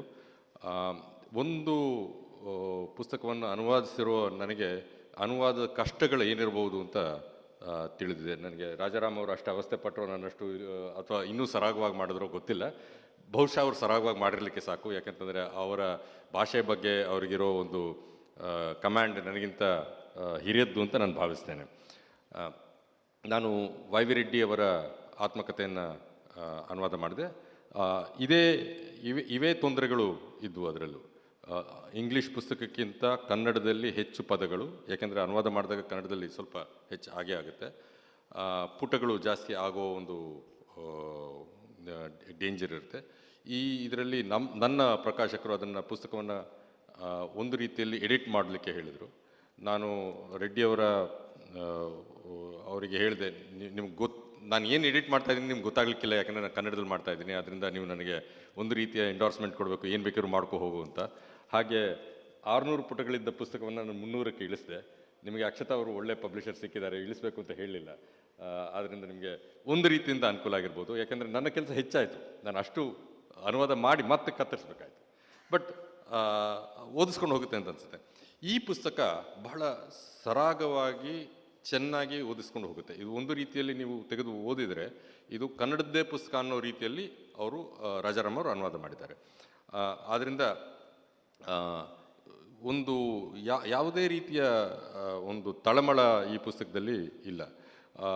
ಅದಕ್ಕೆ 2 ಕಾರಣಗಳು. ಒಂದು, ರಾಜಾರಾಮ್ ಅವರ ಭಾಷೆಯೇ ಸಾಕಷ್ಟು ಸರಳವಾದ, ನೇರವಾದ, ಗೊಂದಲವಿಲ್ಲದ ಭಾಷೆ. ಅವರ ಮಿಕ್ಕ ಪುಸ್ತಕಗಳು ನೀವು ದುಪ್ಪಟ್ಟು ಅಥವಾ ಕರಿಡಬ್ಬಿ ಅಥವಾ ನೊಣ್ಣನ ಬೆಟ್ಟ ಇವೆಲ್ಲ ನೋಡಿದ್ರೆ ನಿಮ್ಗೆ ಗೊತ್ತಾಗುತ್ತೆ. ಅವರು ತುಂಬ ಕ್ಲಿಷ್ಟವಾಗಿ ಬರೆಯುವ ವ್ಯಕ್ತಿ ಅಲ್ಲ, ಅವರು ಸರಳವಾಗಿ ನೇರವಾಗಿ ಬರೆಯುವ ವ್ಯಕ್ತಿ. ಇನ್ನೊಂದೇನಂತಂದರೆ ಮಾಂಟೆಕ್ ಅವರ ಒರಿಜಿನಲ್ ಪುಸ್ತಕದಲ್ಲೇ ಯಾವುದೇ ರೀತಿಯ ಒಂದು ಭಾವೋದ್ವೇಗವಿಲ್ಲದ ಒಂದು ಸರಳವಾದ ನೇರವಾದ ನಿರೂಪಣೆ ಇದೆ. ಅದರಿಂದ ಬಹುಶಃ ಅನುವಾದ ಮಾಡಲಿಕ್ಕೆ ಸುಲಭವಾಗಿದ್ದಿರ್ಬೋದು, ಗೊತ್ತಿಲ್ಲ ನನಗೆ ಎಷ್ಟು ಓದಾಡಿದ್ರು ಅಂತ. But Montec, I was telling that the original text itself is fairly uncluttered, simple, straightforward, and it is not full of jargon. It is not filled with terms which sort of overwhelm the reader. And therefore it's a very lovable, easy read. Without, when you say easy read, without being frivolous. Obviously, sometimes when you try to make it easy, you try to make it frivolous. And Rajaram has captured that essence very well. There are two things that stand out to me when I read the book. And I'd like to say that in English, and then I'll switch back to Kannada. One is Montec's wife, Ishar Judge Ahluwalia, who was an economist by her own right, a very eminent economist, appears in the book in a very visible and an invisible manner. And for me, throughout the book, she was there, but you don't mention her very often. The book is, of course, dedicated to Ishar. She was alive when the original book was written and published. But you see that they were a team, and every time Montec had to possibly make a crucial life decision, it was Ishar who sort of influenced it in a big manner. Whether it was moving away from Washington to come to India to work, going back to the Independent Evaluation Office, and then coming back to India. You know, the three crucial decisions that happened. And ಒಂದು ರೀತಿಯಲ್ಲಿ, without putting her in the front and being very dominant, there is so much of love and affection that comes out in the book without being very this thing. That's my reading. ಅದು ಕನ್ನಡದಲ್ಲೂ ಚೆನ್ನಾಗಿ ಬಂದಿದೆ. That's one thing. Second is that there is no excitement in the book, in the sense that ಯಾವುದೇ ಭಾವೋದ್ವೇಗ ಇಲ್ಲ. You could have sensationalized significant parts of the book which you did not. And I guess you did not do it deliberately, and you wanted it to be read as a sort of policy book and not as an event-based response book. You know, there is a mention of the stock market scam, there's mention of the 1991 balance of payments crisis. In Dr. Reddy's book, for instance, or even in A.K. Bhattacharya's book, there is this story of the vehicle that took gold to be pledged outside, getting punctured, and that's a big chapter. You sort of mentioned that in the passing as a small blip and move away, because for you, the point about the payments crisis and how you dealt with this is much more important than the truck getting punctured. So there is no trivia in the book. ಈ ಸಣ್ಣ ಪುಟ್ಟ ರೋಮಾಂಚನದ ಕಥೆಗಳು ಇಲ್ಲ. ಒಂದು ರೀತಿಯಾದ ಒಂದು ಹದದಲ್ಲಿ ಅವರು ಅವರ ಪುಸ್ತಕವನ್ನು ಬರಿತಾ ಹೋಗ್ತಾರೆ. ಅದು ಭಾಳ ಮುಖ್ಯ ಅಂತ ನನಗನ್ನಿಸ್ತು. ನನಗೆ ಈ ಹಿನ್ನೆಲೆಯಲ್ಲಿ ನಾನು ಅಕ್ಷತಾ ಅವ್ರನ್ನ ಅಭಿನಂದಿಸಲೇಬೇಕು. ಯಾಕೆಂತಂದರೆ ಈ ಇಂಥ ಪುಸ್ತಕವನ್ನು ಪ್ರಕಟಿಸುವ ಆಸಕ್ತಿ ತೋರುವುದು ಕಷ್ಟ, ಧೈರ್ಯ ತೋರುವುದು ಕಷ್ಟ. ನನ್ನ ಪ್ರಾರ್ಥನೆ ಏನು ಅಂತಂದರೆ ಈ ಪುಸ್ತಕ ಅತ್ಯದ್ಭುತವಾಗಿ ಮಾರಾಟವಾಗಲಿ, ಅಲ್ಲಿಂದ ಮುಂದಕ್ಕೆ ಇದೇ ರೀತಿಯ ಪುಸ್ತಕಗಳನ್ನ ನೀವು ಇನ್ನೂ ಹೆಚ್ಚು ಪ್ರಕಟ ಮಾಡೋ ಒಂದು ಉತ್ಸಾಹ ನಿಮಗೆ ಸಿಕ್ಕಲಿ, ಅದರಲ್ಲಿ ನಮಗೂ ಒಂದಷ್ಟು ಅವಕಾಶಗಳು ಸಿಕ್ಕಲಿ ಅಂತ ನಾನು ಬಯಸ್ತೀನಿ. ಇನ್ನು 2-3 ಮಾತು ಹೇಳಿ ನಾನು ನಿಲ್ಲಿಸ್ತೀನಿ. ಒಂದು, ಇದಕ್ಕೆ ನನಗೆ ಸ್ವಲ್ಪ ಆಸಕ್ತಿ ಇದೆ. ರಾಜಾರಾಮ್ ಮುಂದೆ ಅವ್ರು ಮಾತಾಡುವಾಗ ಹೇಳ್ಬೋದು, ಇದಕ್ಕೆ ಎಮ್ ಡಾಕ್ಯುಮೆಂಟ್ ಅಂತ, ಅನುವಾದದಲ್ಲಿ ಯಾಕೆ ಎಮ್ ಡಾಕ್ಯುಮೆಂಟ್ ಅಂತ ಹೆಸರಿಟ್ಟರು, ಯಾಕೆ ತೆರೆಮರೆ ಅಂತ ಇಡಲಿಲ್ಲ. ಬ್ಯಾಕ್ ಸ್ಟೇಜ್ ಅನ್ನೋದಕ್ಕೆ ಒಂದು ರೀತಿಯಲ್ಲಿ ಗ್ರೀನ್ ರೂಮು ತೆರೆಮರೆ ಅಂತ ಆಗುತ್ತೆ, ಯಾಕೆ ಇಡಲಿಲ್ಲ ಅಂತ ನನಗೆ ಒಂದು ರೀತಿಯ ಕುತೂಹಲ ಇದೆ. ಆದರೆ ಅದರಲ್ಲಿ ಒಂದು ಇಂಪಾರ್ಟೆಂಟ್ ಸಿಂಬಾಲಿಕ್ ಆದ ಒಂದು ಅರ್ಥ ಇದೆ. ಎಮ್ ಡಾಕ್ಯುಮೆಂಟ್ ಅನ್ನೋದು ಮಾಂಟೆಕ್ ಅವರು ತಯಾರಿಸಿದ ಒಂದು ಆಶಯ ಪತ್ರ. It was a document that was prepared. ಅದರಲ್ಲಿ ಅವರ ಹೆಸರಿರಲಿಲ್ಲ. ಅವರು ಭಾರತದ ಆರ್ಥಿಕ ಸುಧಾರಣೆ ಹೇಗಾಗಬೇಕು ಅನ್ನೋದ್ರ ಬಗ್ಗೆ ಒಂದು ಸಣ್ಣ ಆಶಯ ಪತ್ರವನ್ನು ತಯಾರಿಸಿ ಅದು ಮಿನಿಸ್ಟ್ರಿಯಲ್ಲಿ ಓಡಾಡಿ, ಯಾರು ಅದರ ಆಥರ್ ಅಂತ ಗೊತ್ತಿಲ್ಲದೆ, ಅದು ಯಾಕೆಂದರೆ ಅನಾಮಿಕವಾಗಿತ್ತು ಅದರಿಂದ, ಆದರೆ ಕೆಲವರಿಗೆ ಗುಮಾನಿ ಇದ್ದಿದ್ದರಿಂದ ಅದಕ್ಕೆ ಒಂದು ಎಮ್ ಡಾಕ್ಯುಮೆಂಟ್ ಅನ್ನೋ ಒಂದು ಹೆಸರು ಬಂತು ಅಂತ ಅವರು ಇದರಲ್ಲಿ ತಮ್ಮ ಆತ್ಮಕಥೆಯಲ್ಲಿ ತಮ್ಮ ಪುಸ್ತಕದಲ್ಲಿ ಹೇಳ್ತಾರೆ. ಒಂದು ರೀತಿಯಲ್ಲಿ ಆ ಡಾಕ್ಯುಮೆಂಟ್ ಅನ್ನೋದು ಸಿಂಬಾಲಿಕ್ ಆಗಿ ಬ್ಯಾಕ್ ಸ್ಟೇಜ್. ಯಾಕೆಂತಂದರೆ ಅದು ಹಿನ್ನೆಲೆಯಲ್ಲಿ ಡಾಕ್ಯುಮೆಂಟ್ ಕೆಲಸ ಮಾಡ್ತಾ ಇದೆ. ಆ ಡಾಕ್ಯುಮೆಂಟ್ ಆಧಾರದ ಮೇಲೆ ಆ ಡಾಕ್ಯುಮೆಂಟಲ್ಲಿ ಇರುವಂಥ ವಿಚಾರಗಳ ಮೇಲೆಯೇ ಭಾರತದ ಆರ್ಥಿಕ ಸುಧಾರಣೆಯ ಕತೆ ಕಟ್ಟುತ್ತೆ. ಅದರಿಂದ ಆ ಆಶಯದಲ್ಲಿ ಡಾಕ್ಯುಮೆಂಟ್ ಅನ್ನೋದು ಭಾಳ ಪುಸ್ತಕದ ಸಾರವನ್ನು ಹಿಡಿದಾಗೆ ಇರುತ್ತೆ. ಒಂದು ರೀತಿಯಲ್ಲಿ ನಾನು ಯೋಚನೆ ಮಾಡ್ತಾ ಇದ್ದೆ, ಇಂಗ್ಲೀಷ್ನಲ್ಲಿ ಅವರು ಮಾಂಟೆಕ್ ಅವ್ರು ಯಾಕೆ ಅದಕ್ಕೆ ಡಾಕ್ಯುಮೆಂಟ್ ಅಂತ ಕರೀಲಿಲ್ಲ ಅಂತ. ಅವರದೇ ಪುಸ್ತಕದಲ್ಲಿ ಡಾಕ್ಯುಮೆಂಟ್ ಅಂತ ಕರೆದ್ರೆ ಅವ್ರದೇ ಕೆಲಸವನ್ನು, ಅದು ಹಿನ್ನೆಲೆ ಕೆಲಸವಾಗಿದ್ದರೂ ಮುನ್ನೆಲೆಗೆ ಹಾಕ್ದಂಗೆ ಆಗುತ್ತೆ. ಆದ್ದರಿಂದ ಅವರು ಬ್ಯಾಕ್ ಸ್ಟೇಜ್ ಅಂತಲೇ ಕರೆದ್ರು. ಬಹುಶಃ ರಾಜಾರಾಮ್ ಅವ್ರು ಮಾಡುವಾಗ ಮಾಂಟೆಕ್ ಅವರಿಗೆ ಗೌರವ ಕೊಡೋದಕ್ಕೆ ಒಂದು ರೀತಿಯಲ್ಲಿ ಆ ಡಾಕ್ಯುಮೆಂಟ್ ಅನ್ನೋದನ್ನು ಮುಂದಕ್ಕೆ ಹಾಕಿ ಇದು ಇವರ ಕೆಲಸ ಅಂತ ಹೇಳೋದಕ್ಕೆ ಆ ಒಂದು ಸ್ವಾತಂತ್ರ್ಯನ ಅವ್ರು ತಗೊಂಡ್ರು ಅಂತ ಕಾಣುತ್ತೆ. ಹೀಗೆ it's a very interesting change between the original in terms of the title to the Kannada.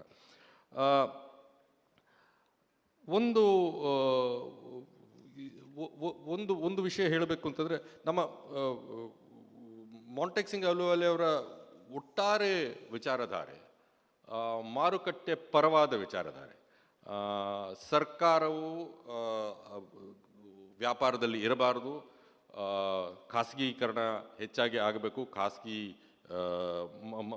ಮಾರುಕಟ್ಟೆಗಳಲ್ಲಿ ಖಾಸಗಿ ಅವರೇ ಇರಬೇಕು, ಸರ್ಕಾರ ಏನಿದ್ದರೂ ತನ್ನ ರೆಗ್ಯುಲೇಷನ್ ಮತ್ತು ರೀಡಿಸ್ಟ್ರಿಬ್ಯೂಷನ್ ವೆಲ್ಫೇರ್ ಕೆಲಸಗಳನ್ನು ಮಾಡಬೇಕು ಅನ್ನುವ ಒಂದು ವಿಚಾರಧಾರೆಯ ಹಿನ್ನೆಲೆಯಲ್ಲಿ ಬಂದವರು. ಅವರು ಆ ಹಿನ್ನೆಲೆಯಲ್ಲಿ ಬಂದರೂ ಅವರು ಹೆಚ್ಚಿನ ಕೆಲಸ ಮಾಡಿದ್ದು ಆ ವಿಚಾರಧಾರೆ ಇಲ್ಲದ ಸರ್ಕಾರದ ಜೊತೆ ನಂತರಕ್ಕೆ ಬಂತು. ಆದರೆ 80ರ ದಶಕದಲ್ಲಿ ಮೊದಲಿಗೆ ಅವರು ಇಂದಿರಾ ಗಾಂಧಿ ಅವರು ಪ್ರಧಾನಮಂತ್ರಿ ಆಗಿದ್ದಾಗ ಬಂದು ಭಾರತ ಸರ್ಕಾರದ ಜೊತೆ ಸೇರ್ತಾರೆ. ಅಲ್ಲಿಂದ ಮುಂದಕ್ಕೆ ರಾಜೀವ್ ಗಾಂಧಿ ಅವರು ಮತ್ತು ವಾಜಪೇಯಿ ಸರ್ಕಾರಗಳಲ್ಲಿ ಎಲ್ಲ ಸರ್ಕಾರಗಳು ಇತ್ತೀಚಿನ 2014ರ ತನಕ ಅವರು ಸತತವಾಗಿ ಸರ್ಕಾರದಲ್ಲಿ ಕೆಲಸ ಮಾಡ್ತಾರೆ. ಒಂದು ಆಸಕ್ತಿಕರ ವಿಚಾರ ಅಂತಂದರೆ, ಆಗಿನ ಕಾಲದ ಅರ್ಥಶಾಸ್ತ್ರದ ಎಲ್ಲ ಎಕ್ಸ್ಪರ್ಟ್ಗಳು, ಅದರಲ್ಲಿ ಒಂದು ಸಣ್ಣ ಯಾದಿ ನಾನು ಮಾಡಿದ್ದೇನೆ. ಶಂಕರಾಚಾರ್ಯ ಇದ್ದರು, ಮತ್ತು ಮನಮೋಹನ್ ಸಿಂಗ್ ಅವರು ಮುಖ್ಯ ಆರ್ಥಿಕ ಸಲಹೆಗಾರರಾಗಿದ್ದರು, ವೈ ವಿ ರೆಡ್ಡಿ ಅವರು ರಿಸರ್ವ್ ಬ್ಯಾಂಕ್ನಲ್ಲಿದ್ದರು, NK ಸಿಂಗ್ ಅವರು ಅರ್ಥ ವಿಭಾಗದಲ್ಲಿದ್ದರು, ಬಿಮಲ್ ಜಲಾನ್ ಅವರು ಅರ್ಥ ವಿಭಾಗದಲ್ಲಿದ್ದರು, ನಂತರ ರಿಸರ್ವ್ ಬ್ಯಾಂಕ್ ಹೋದರು, ರಾಕೇಶ್ ಮೋಹನ್ ಅವರು ಅರ್ಥ ವಿಭಾಗದಲ್ಲಿದ್ದು ರಿಸರ್ವ್ ಬ್ಯಾಂಕಿಗೆ ಹೋಗಿ ಮತ್ತೆ ಈ ಕಡೆ ಬಂದು, ಯಶವಂತ್ ಸಿನ್ಹಾ ಅವರು ಮಂತ್ರಿಗಳಾಗಿದ್ದರು, ಜಸ್ವಂತ್ ಸಿಂಗ್ ಮತ್ತು ಚಿದಂಬರಂ ಅವರು ಮಂತ್ರಿಗಳಾಗಿದ್ದರು, ಅರವಿಂದ್ ವಿರ್ವಾನಿ ಅವರು ಇದ್ದರು, ಮತ್ತು ಅರುಣ್ ಶೌರಿ ಅವರು ಮಿನಿಸ್ಟ್ರಿಯಲ್ಲಿದ್ದರು. ಇವರ ಅಷ್ಟು ಜನರನ್ನು ನೋಡಿದರೆ ಇವರೆಲ್ಲ ಪ್ರಖರ ಬುದ್ಧಿಜೀವಿಗಳು, ಇವರೆಲ್ಲ ಪ್ರಖರ ಆರ್ಥಿಕ ತಜ್ಞರು. ಎಲ್ಲರೂ ಒಂದೇ ವಿಚಾರಧಾರೆಯಿಂದ ಬರುವವರಲ್ಲ, ಆದರೆ ಎಲ್ಲರೂ ಒಬ್ಬರಿಗೊಬ್ಬರು ಗೌರವ ತೋರಿಸಿಕೊಳ್ತಾ, ವಿಚಾರ ವಿನಿಮಯ ಮಾಡ್ಕೊಳ್ತಾ ಜೊತೆಯಾಗಿ ಕೆಲಸ ಮಾಡಿದವರು. ಈ ರೀತಿಯ ಒಂದು ಸಂದರ್ಭದಲ್ಲಿ ಮಾಂಟೆಕ್ ಸಿಂಗ್ ಅಹಲುವಾಲಿಯಾ ಅವರು ಭಾರತದ ಅರ್ಥವ್ಯವಸ್ಥೆಯಲ್ಲಿ ಕೆಲಸ ಮಾಡ್ತಾರೆ. ಆದ್ದರಿಂದ ಅವರ ಖಾಸಗಿ ವಿಚಾರಧಾರೆ ಏನಿದ್ದರೂ ಅದನ್ನು ಹಿನ್ನೆಲೆಗಿಟ್ಟು ಸರ್ಕಾರದ ತುರ್ತಿಗೆ ಅನುಗುಣವಾಗಿ ಕೆಲಸ ಮಾಡಿ ಮುಂದಕ್ಕೆ ಹೋಗೋದು, ಅದು ಒಂದು ರೀತಿಯ ಸರ್ಕಾರದಲ್ಲಿ ಇರುವ ವಿರೋಧಾಭಾಸದ ಒಂದು ತುರ್ತು. ಆ ತುರ್ತನ್ನು ಅವರು ಅನೇಕ ರೀತಿಯಲ್ಲಿ ನ್ಯಾವಿಗೇಟ್ ಮಾಡ್ತಾರೆ. ಅದಕ್ಕೆ ಅವರ ಆಶಯ ಏನಿದೆ ಅನ್ನೋದಕ್ಕೆ ಡಾಕ್ಯುಮೆಂಟ್ ಒಂದು ಪ್ರತೀಕ. ಆದರೆ ಅವರು ಹೇಗೆ ಕೆಲಸ ಮಾಡಿದ್ರು ಅಂದರೆ, ಆ ಆಶಯವನ್ನು ಸಾಧಿಸಲು ಯಾವ್ಯಾವ ರೀತಿಯಲ್ಲಿ ಸರ್ಕಾರದ ಒಳಗಿನಿಂದಲೇ ಅವರು ಸುಧಾರಣೆಗಳನ್ನ ಮಾಡೋದಕ್ಕೆ, ಎಲ್ಲಿ ರಾಜಿ ಮಾಡ್ಕೋಬೇಕೋ ಅಲ್ಲಿ ರಾಜಿ ಮಾಡ್ಕೊಳ್ಳಿಕ್ಕೆ, ಎಲ್ಲಿ ರಾಜಿ ಮಾಡೋಕ್ಕೆ ಸಾಧ್ಯವಿಲ್ಲವೋ ಅಲ್ಲಿ ಪ್ರತಿಭಟಿಸಿ ತಮ್ಮ ಛಾಪು ಉಳಿಸ್ಲಿಕ್ಕೆ, ಹೀಗೆ ಕಷ್ಟದ ದಾರಿಯನ್ನು ಅವರು ಕ್ರಮಿಸಿ ಬಂದಿದ್ದಾರೆ. ಬಡತನದ ನಿವಾರಣೆಗೆ ಆರ್ಥಿಕ ಪ್ರಗತಿಯೇ ಮೂಲ ಮಂತ್ರ ಎನ್ನುವ ಒಂದು ವಿಚಾರಧಾರೆ ಈ ಮಾರುಕಟ್ಟೆ ಪ್ರಧಾನದ ಅರ್ಥಶಾಸ್ತ್ರಿಗಳ ಒಂದು ವಿಚಾರವಾಗಿದೆ.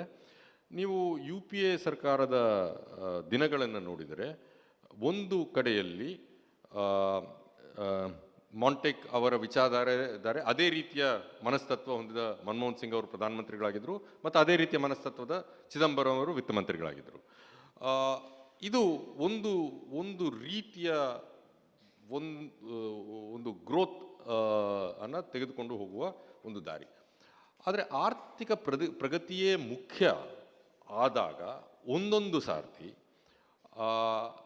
ಈ ಪ್ರಗತಿ ಜಾಬ್ಲೆಸ್ ಗ್ರೋತ್ ಅನ್ನು ಉಂಟು ಮಾಡಬಹುದು ಅನ್ನೋ ಒಂದು ವಿಚಾರ ಇದೆ. ಯಾಕೆಂತಂದರೆ ನೀವು ಏನೇ ಹೇಳಿ automation, growth, fast growth, efficiency. The moment you're talking of efficiency, you're replacing human with the machine. And obviously the machine is much more efficient than a human. ಆವಾಗ ಏನಾಗುತ್ತೆ ಅಂತಂದರೆ ನಮ್ಮ ಅರ್ಥವ್ಯವಸ್ಥೆ 100ರಷ್ಟು ಬೆಳೆದ್ರೆ ನಮ್ಮ ಉದ್ಯೋಗಾವಕಾಶ ಅಷ್ಟೇ ಬೆಳೆಯೋದಿಲ್ಲ. ಅದು ಬಹುಶಃ 50ರಷ್ಟು ಬೆಳಿಬೋದು ಅಥವಾ 30ರಷ್ಟು ಬೆಳಿಬೋದು. ಹೀಗಾಗಿ ಜಾಬ್ಲೆಸ್ ಗ್ರೋತ್ ಎನ್ನುವ ಒಂದು ವಿಚಾರ ಬರುತ್ತೆ. ಆದರೆ UPA ಸರ್ಕಾರದಲ್ಲಿ ಒಂದು ವಿಚಿತ್ರವಾದ ವಿರೋಧಾಭಾಸದಿಂದ ಉಪಯೋಗ ಆಯಿತು ಅಂತ ಅನಿಸುತ್ತೆ. ಯಾಕೆಂದರೆ ಈ ಕಡೆಯಿಂದ ಮಾಂಟೇಕು, ಚಿದಂಬರಂ ಮತ್ತು ಮನಮೋಹನ್ ಸಿಂಗ್ ಅವರುಗಳು ಆರ್ಥಿಕ ಪ್ರಗತಿಯ ಬಗ್ಗೆ ಮಾತಾಡ್ತಾಯಿದ್ರು. ಆ ಕಡೆ ಸೋನಿಯಾ ಗಾಂಧಿ ಅವರ ನೇತೃತ್ವದಲ್ಲಿದ್ದ ನ್ಯಾಷನಲ್ ಅಡ್ವೈಸರಿ ಕೌನ್ಸಿಲ್ ಏನಿತ್ತು, ಜಾನ್ ಡ್ರೀಸ್ ಇದ್ದರು, ಅರುಣಾ ರಾಯ್ ಇದ್ದರು, ಅವರೆಲ್ಲ ಹಕ್ಕುಗಳು, ಆರ್ಥಿಕ ಸಂಪನ್ಮೂಲಗಳ ಪುನರ್ವಿತರಣೆ, ಮನ್ರೇಗಾ, RTI ಈ ಬಗ್ಗೆ ಮಾತಾಡ್ತಾಯಿದ್ರು. ಹೀಗಾಗಿ ಒಂದು ರೀತಿಯಲ್ಲಿ ಪ್ರಗತಿ ಆಯಿತು. ಆ ಪ್ರಗತಿ ಆಗಿ ಬಂದ ಆರ್ಥಿಕ ಸಂಪನ್ಮೂಲಗಳನ್ನ ಮರುಹಂಚಿಕೆ ಮಾಡಲಿಕ್ಕೂ ಒಂದು ಉದಾಹರಣೆ ಆಯಿತು. ಅದು ಒಂದು ವಿರೋಧಾಭಾಸವೇ ಒಂದು ಉತ್ತಮ ಮಾದರಿ ಆಗಿತ್ತೇನೋ ಆ ಕ್ಷಣಕ್ಕೆ ಅಂತ ಅನಿಸ್ತದೆ. ಈ ಹಿನ್ನೆಲೆಯಲ್ಲಿ ಈ ಪುಸ್ತಕವನ್ನು ನಾವು ಓದಿದರೆ, ಈ 30-40 ವರ್ಷಗಳ ಹಿನ್ನೆಲೆಯಲ್ಲಿ ನಾವು ಓದಿದರೆ, ಈ ಸರ್ಕಾರದಲ್ಲಿ ಏನೆಲ್ಲ ಏರುಪೇರುಗಳಾಗಿರೋ, ಏನೆಲ್ಲ ತೊಂದರೆಗಳಾಯಿತು, ಎಷ್ಟು ಕ್ರೈಸಿಸ್ ಆಯಿತು, ಈ ಎಲ್ಲದರ ನಡುವೆ ಒಂದು ರೀತಿಯಲ್ಲಿ ಸ್ಥಿತಪ್ರಜ್ಞರಾಗಿ ಮಾಂಟೇಕು ಅದನ್ನು ಜೀವಿಸುತ್ತಾ, ಅದರ ಜೊತೆ ಏಗುತ್ತಾ, ತಮ್ಮ ಆಶಾವಾದವನ್ನು ಕಳೆದುಕೊಳ್ಳದೆ ಸರ್ಕಾರದಲ್ಲಿ ಕೆಲಸ ಮಾಡ್ತಾ ಮುಂದೆ ಬಂದಿದ್ದಾರೆ. ಅದು ಅವರಿಗೆ ಭಾಳ ಅಭಿನಂದನೀಯರು ಈ ವಿಷಯಕ್ಕೆ. ಇನ್ನೊಂದು ಕಡೆ ಪಾಯಿಂಟ್ ಏನಂತಂದರೆ, ಈ ಎಲ್ಲ ಹೆಸರುಗಳು ನಾನು ಹೇಳಿದ್ನಲ್ಲ, ಯಾರು ಸರ್ಕಾರದಲ್ಲಿ ಉದ್ಯೋಗಿಗಳಾಗಿ ಸೇರಿದವರಲ್ಲ, ನಂತರ ಬಂದು ಉದ್ಯೋಗಿಗಳಾದವರು. ಅಂದರೆ ಅವರು ಯಾವ IAS ಮಾಡಿದವರಲ್ಲ, ಯಾವ ಇಂಡಿಯನ್ ಎಕನಾಮಿಕ್ ಸರ್ವಿಸ್ ಮಾಡಿದವರಲ್ಲ, ಅವರು ಸಲಹೆಗಾರರಾಗಿ ಬಂದು ಅಲ್ಲೇ ಸರ್ಕಾರ ಅವರ ಸೇವೆಗಳನ್ನ ಉಪಯೋಗಿಸ್ತಾ ಬೇರೆ ಬೇರೆ ಕೆಲಸಗಳನ್ನ ಕೊಡ್ತಾ ಹೋಯಿತು. ಇದು ಒಂದು ಭಾಳ ಅದ್ಭುತವಾದ ಒಂದು ಸಮಾಗಮ. ಯಾಕೆಂತಂದರೆ, ನೀವು ಮೊದಲೇ IAS ಅಥವಾ ಇಂಡಿಯನ್ ಎಕನಾಮಿಕ್ ಸರ್ವಿಸು ಮಾಡಿ ಸರ್ಕಾರದಲ್ಲಿ ಹೋದರೆ ನೀವು ಭದ್ರ ಆಗೋಗ್ಬಿಡ್ತೀರಿ. ಇಲ್ಲಿ ಈ ಎಲ್ಲರೂ ಆಗಾಗ ಸರ್ಕಾರದಿಂದ ಆಚೆ ಹೋಗಿ ವರ್ಲ್ಡ್ ಬ್ಯಾಂಕಲ್ಲೋ ಅಥವಾ ಅಂತಾರಾಷ್ಟ್ರೀಯ ಹಣಕಾಸು ನಿಧಿಯಲ್ಲೋ ಕೆಲಸ ಮಾಡಿ ಅಥವಾ ಇನ್ನೆಲ್ಲೋ ಕೆಲಸ ಮಾಡಿ ಮತ್ತೆ ವಾಪಸ್ ಬಂದು ಒಂದು ವಿಶ್ವದ ಒಂದು ದೃಕ್ಪಥವನ್ನು ತಂದು ಭಾರತಕ್ಕೆ ಲಾಭವನ್ನೇ ಉಂಟು ಮಾಡಿದ್ದಾರೆ ಅಂತ ಅನಿಸುತ್ತೆ. ಈ ಪುಸ್ತಕವನ್ನು ನಮ್ಮ ಕನ್ನಡಕ್ಕೆ ಕೊಟ್ಟಿದ್ದಕ್ಕೆ ಅಕ್ಷತಾ ಅವ್ರಿಗೂ ರಾಜಾರಾಮ್ ಅವ್ರಿಗೂ ಭಾಳ ಧನ್ಯವಾದಗಳು. ಇದಕ್ಕೆ ಅನುಮತಿ, thanks for permitting us to have the pleasure of reading you in Kannada, Montek. It's always good to see this literature come out in Kannada. ಇನ್ನೂ ಹೆಚ್ಚಿನ ಪುಸ್ತಕಗಳು ಕನ್ನಡಕ್ಕೆ ಬರಲಿ ಈ ರೀತಿಯಿಂದ ಅಂತ ನಾನು ಆಶಿಸ್ತಾ ನನ್ನ ಮಾತುಗಳನ್ನು ಮುಗಿಸ್ತೇನೆ. ಧನ್ಯವಾದ. Thank you, Professor, for presenting your honest views on the original book and the translated version M document. It's a privilege to hear from you. I would now like to request members of the Tallur Trust to honor our esteemed guests with a token of appreciation. I would like to ask Mr. Ellen Tallur to step forward to give a memento to Montek Singh Ahluwalia.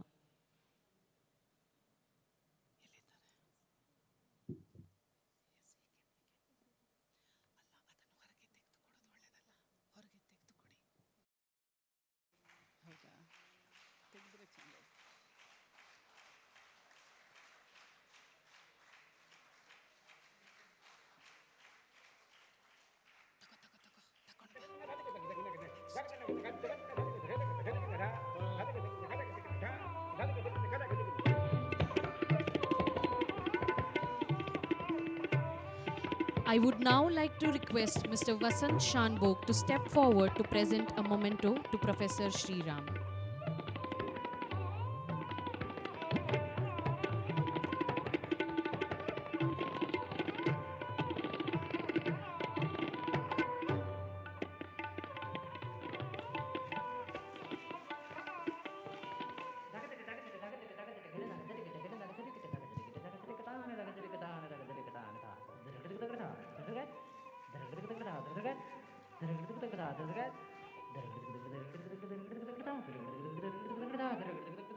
I would now like to request Mr. Ishanya Tallur to present the memento to Mrs. Akshata Hunchadkatte.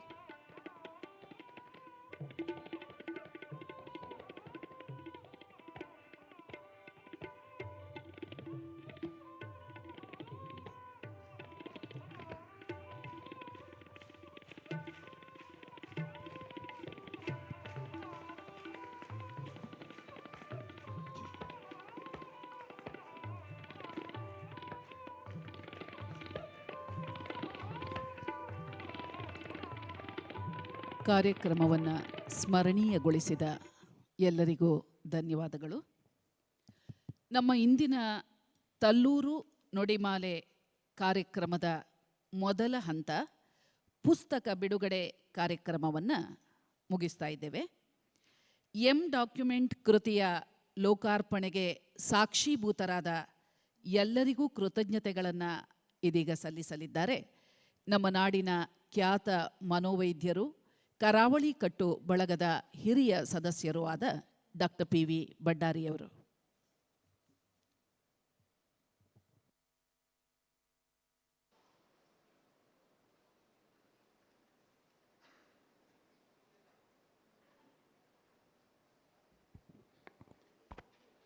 Good evening, everybody. On behalf of Karavali Kattu and Tallur Family Trust, I express my sincere thanks to Sri Montek Singh Ahluwalia. He is the former Deputy Chairman of our Planning Commission. He has released the book Document, and he is going to deliver the lecture, New Challenges for our Development in the next 25 years, as a part of Tallur Nudimale. We are very grateful to you, sir. I am deeply grateful to Professor M.S. Sriram, the chairperson and faculty at Center for Public Policies, IIM Bangalore. ನೀವು ಇಲ್ಲಿ ಬಂದು ಈ ಸಂವಾದ ಕಾರ್ಯಕ್ರಮವನ್ನು ಕೂಡ ನಡೆಸಿಕೊಡ್ಲಿಕ್ಕಿದ್ದೀರಿ. ಈಗಾಗಲೇ ಈ ಪುಸ್ತಕದ ಬಗ್ಗೆ ಮಾತನಾಡಿದ್ದೀರಿ. ನಿಮಗೂ ಕೂಡ ಧನ್ಯವಾದ sir. A special note of appreciation goes to the publisher of this book, Mrs. Akshata Hunchadakatte, Aharnishi Publishers, Shivamogga. Thank you, madam. Our heartful thanks to District Administration Udupi for facilitating such a program. We are also acknowledging the head of the departments and head of institutions of all educational institutions who have permitted students to come here to attend this program. We are also thankful to many distinguished dignitaries who have come. To name a few, Shri Pratap Chandra Shetty, the former chairman of our Legislative Council, Karnataka, Shri KP Rao, scientist, who have graced the occasion. Many of you have come here. We are thankful to you. I also thank the media for publicizing and capturing this event, and also writing about this, even educating the public about this particular program. I also thank all the members of Karavali Kattu, and there are many volunteers who have been working behind the stage and who have helped us to organize this program. And I also thank all of you who have come in large numbers and have been a witness to this program. And I'm sure you will all be here for the lecture also and make it a very thought-provoking discussion. Thank you. Jai Hind. Thank you, sir. With this, we come to the end of the first segment of the event. Dear audience, we'll be taking a small tea break. Tea and food will be served at the food counters to the left side of the stage. Please note, we'll be starting the next segment of the program at 4 in the next 20 minutes. Request you to please be seated in time to get started with the next part, lecture and discussion with Mr. Montek Singh Ahluwalia. Thank you. ಸ್ನೇಹಿತರೆ, ಇದೀಗ 15 ನಿಮಿಷಗಳ ಚಹಾ ವಿರಾಮ. ನಮ್ಮ ಇಂದಿನ ಕಾರ್ಯಕ್ರಮದ ಮೊದಲ ಹಂತ ಮುಗಿದಿದೆ. ಇನ್ನು 15 ನಿಮಿಷಗಳ ಬಳಿಕ ನಾವು ಇವತ್ತಿನ ನಮ್ಮ ಕಾರ್ಯಕ್ರಮದ ಕೇಂದ್ರ ಭಾಗ ತಲ್ಲೂರು ನುಡಿಮಾಲೆ 2023ರ ದತ್ತಿನಿಧಿ ಶಿಖರೋಪನ್ಯಾಸ ಕಾರ್ಯಕ್ರಮಕ್ಕೆ ನಾವೆಲ್ಲ ಹಾಜರಾಗಬೇಕಾಗಿದೆ. ಶ್ರೀಯುತ ಮೋಂಟೆಕ್ ಸಿಂಗ್ ಅಹ್ಲುವಾಲಿ ಅವರು ಶಿಖರೋಪನ್ಯಾಸವನ್ನು ನೀಡಲಿದ್ದಾರೆ. ಅವರ ಜೊತೆಗೆ ಸಂವಾದದಲ್ಲಿ ಪಾಲ್ಗೊಳ್ಳಲಿದ್ದಾರೆ ಪ್ರೊಫೆಸರ್ ಶ್ರೀರಾಮ್ ಸರ್ ಅವರು. ಎಲ್ಲ ಸಹೃದಯ ಮಿತ್ರರು, ಆ ಸಭಾಂಗಣದ ಹೊರಭಾಗದಲ್ಲಿ 6 ಕೌಂಟರ್ಗಳಲ್ಲಿ ಚಹಾದ ವ್ಯವಸ್ಥೆ ಇದೆ, ಲಘು ಉಪಹಾರದ ವ್ಯವಸ್ಥೆ ಇದೆ. ಎಲ್ಲೂ ಕೂಡ ಅವಸರ ಮಾಡದೆ ಸಾವಧಾನದಲ್ಲಿ ಎಲ್ಲರೂ ಆ ಬೇರೆ ಬೇರೆ ಕೌಂಟರ್ಗಳಿಗೆ ಹೋಗಿ ಲಘು ಉಪಹಾರವನ್ನು ಸ್ವೀಕರಿಸಿ 15 ನಿಮಿಷಗಳ ಬಳಿಕ ಕ್ಲಪ್ತ ಕಾಲದಲ್ಲಿ ಸಭಾಂಗಣದಲ್ಲಿ ಬಂದು ಆಸೀನರಾಗಬೇಕು ಅಂತ ಹೇಳಿ ನಿಮ್ಮೆಲ್ಲರಲ್ಲಿ ನಾವು ವಿನಂತಿಸಿಕೊಳ್ತಾ ಇದ್ದೇವೆ.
ಮೂರನೇ ಉಪನ್ಯಾಸ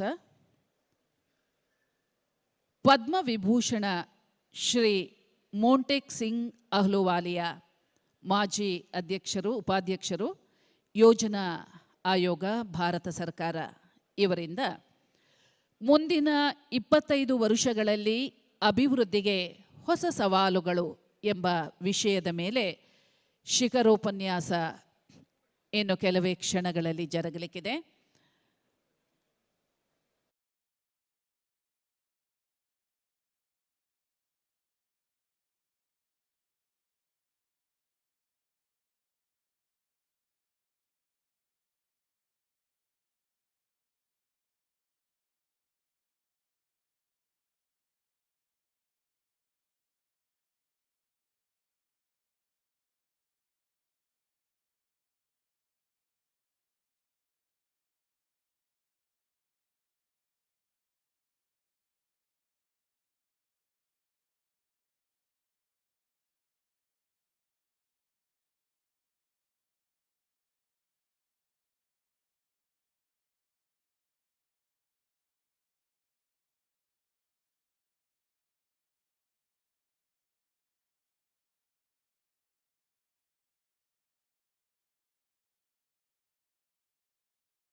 ನಿಮ್ಮೆಲ್ಲರನ್ನ ಆತ್ಮೀಯವಾಗಿ ಬರಮಾಡಿಕೊಳ್ಳುತ್ತಾ ಇದ್ದೇವೆ.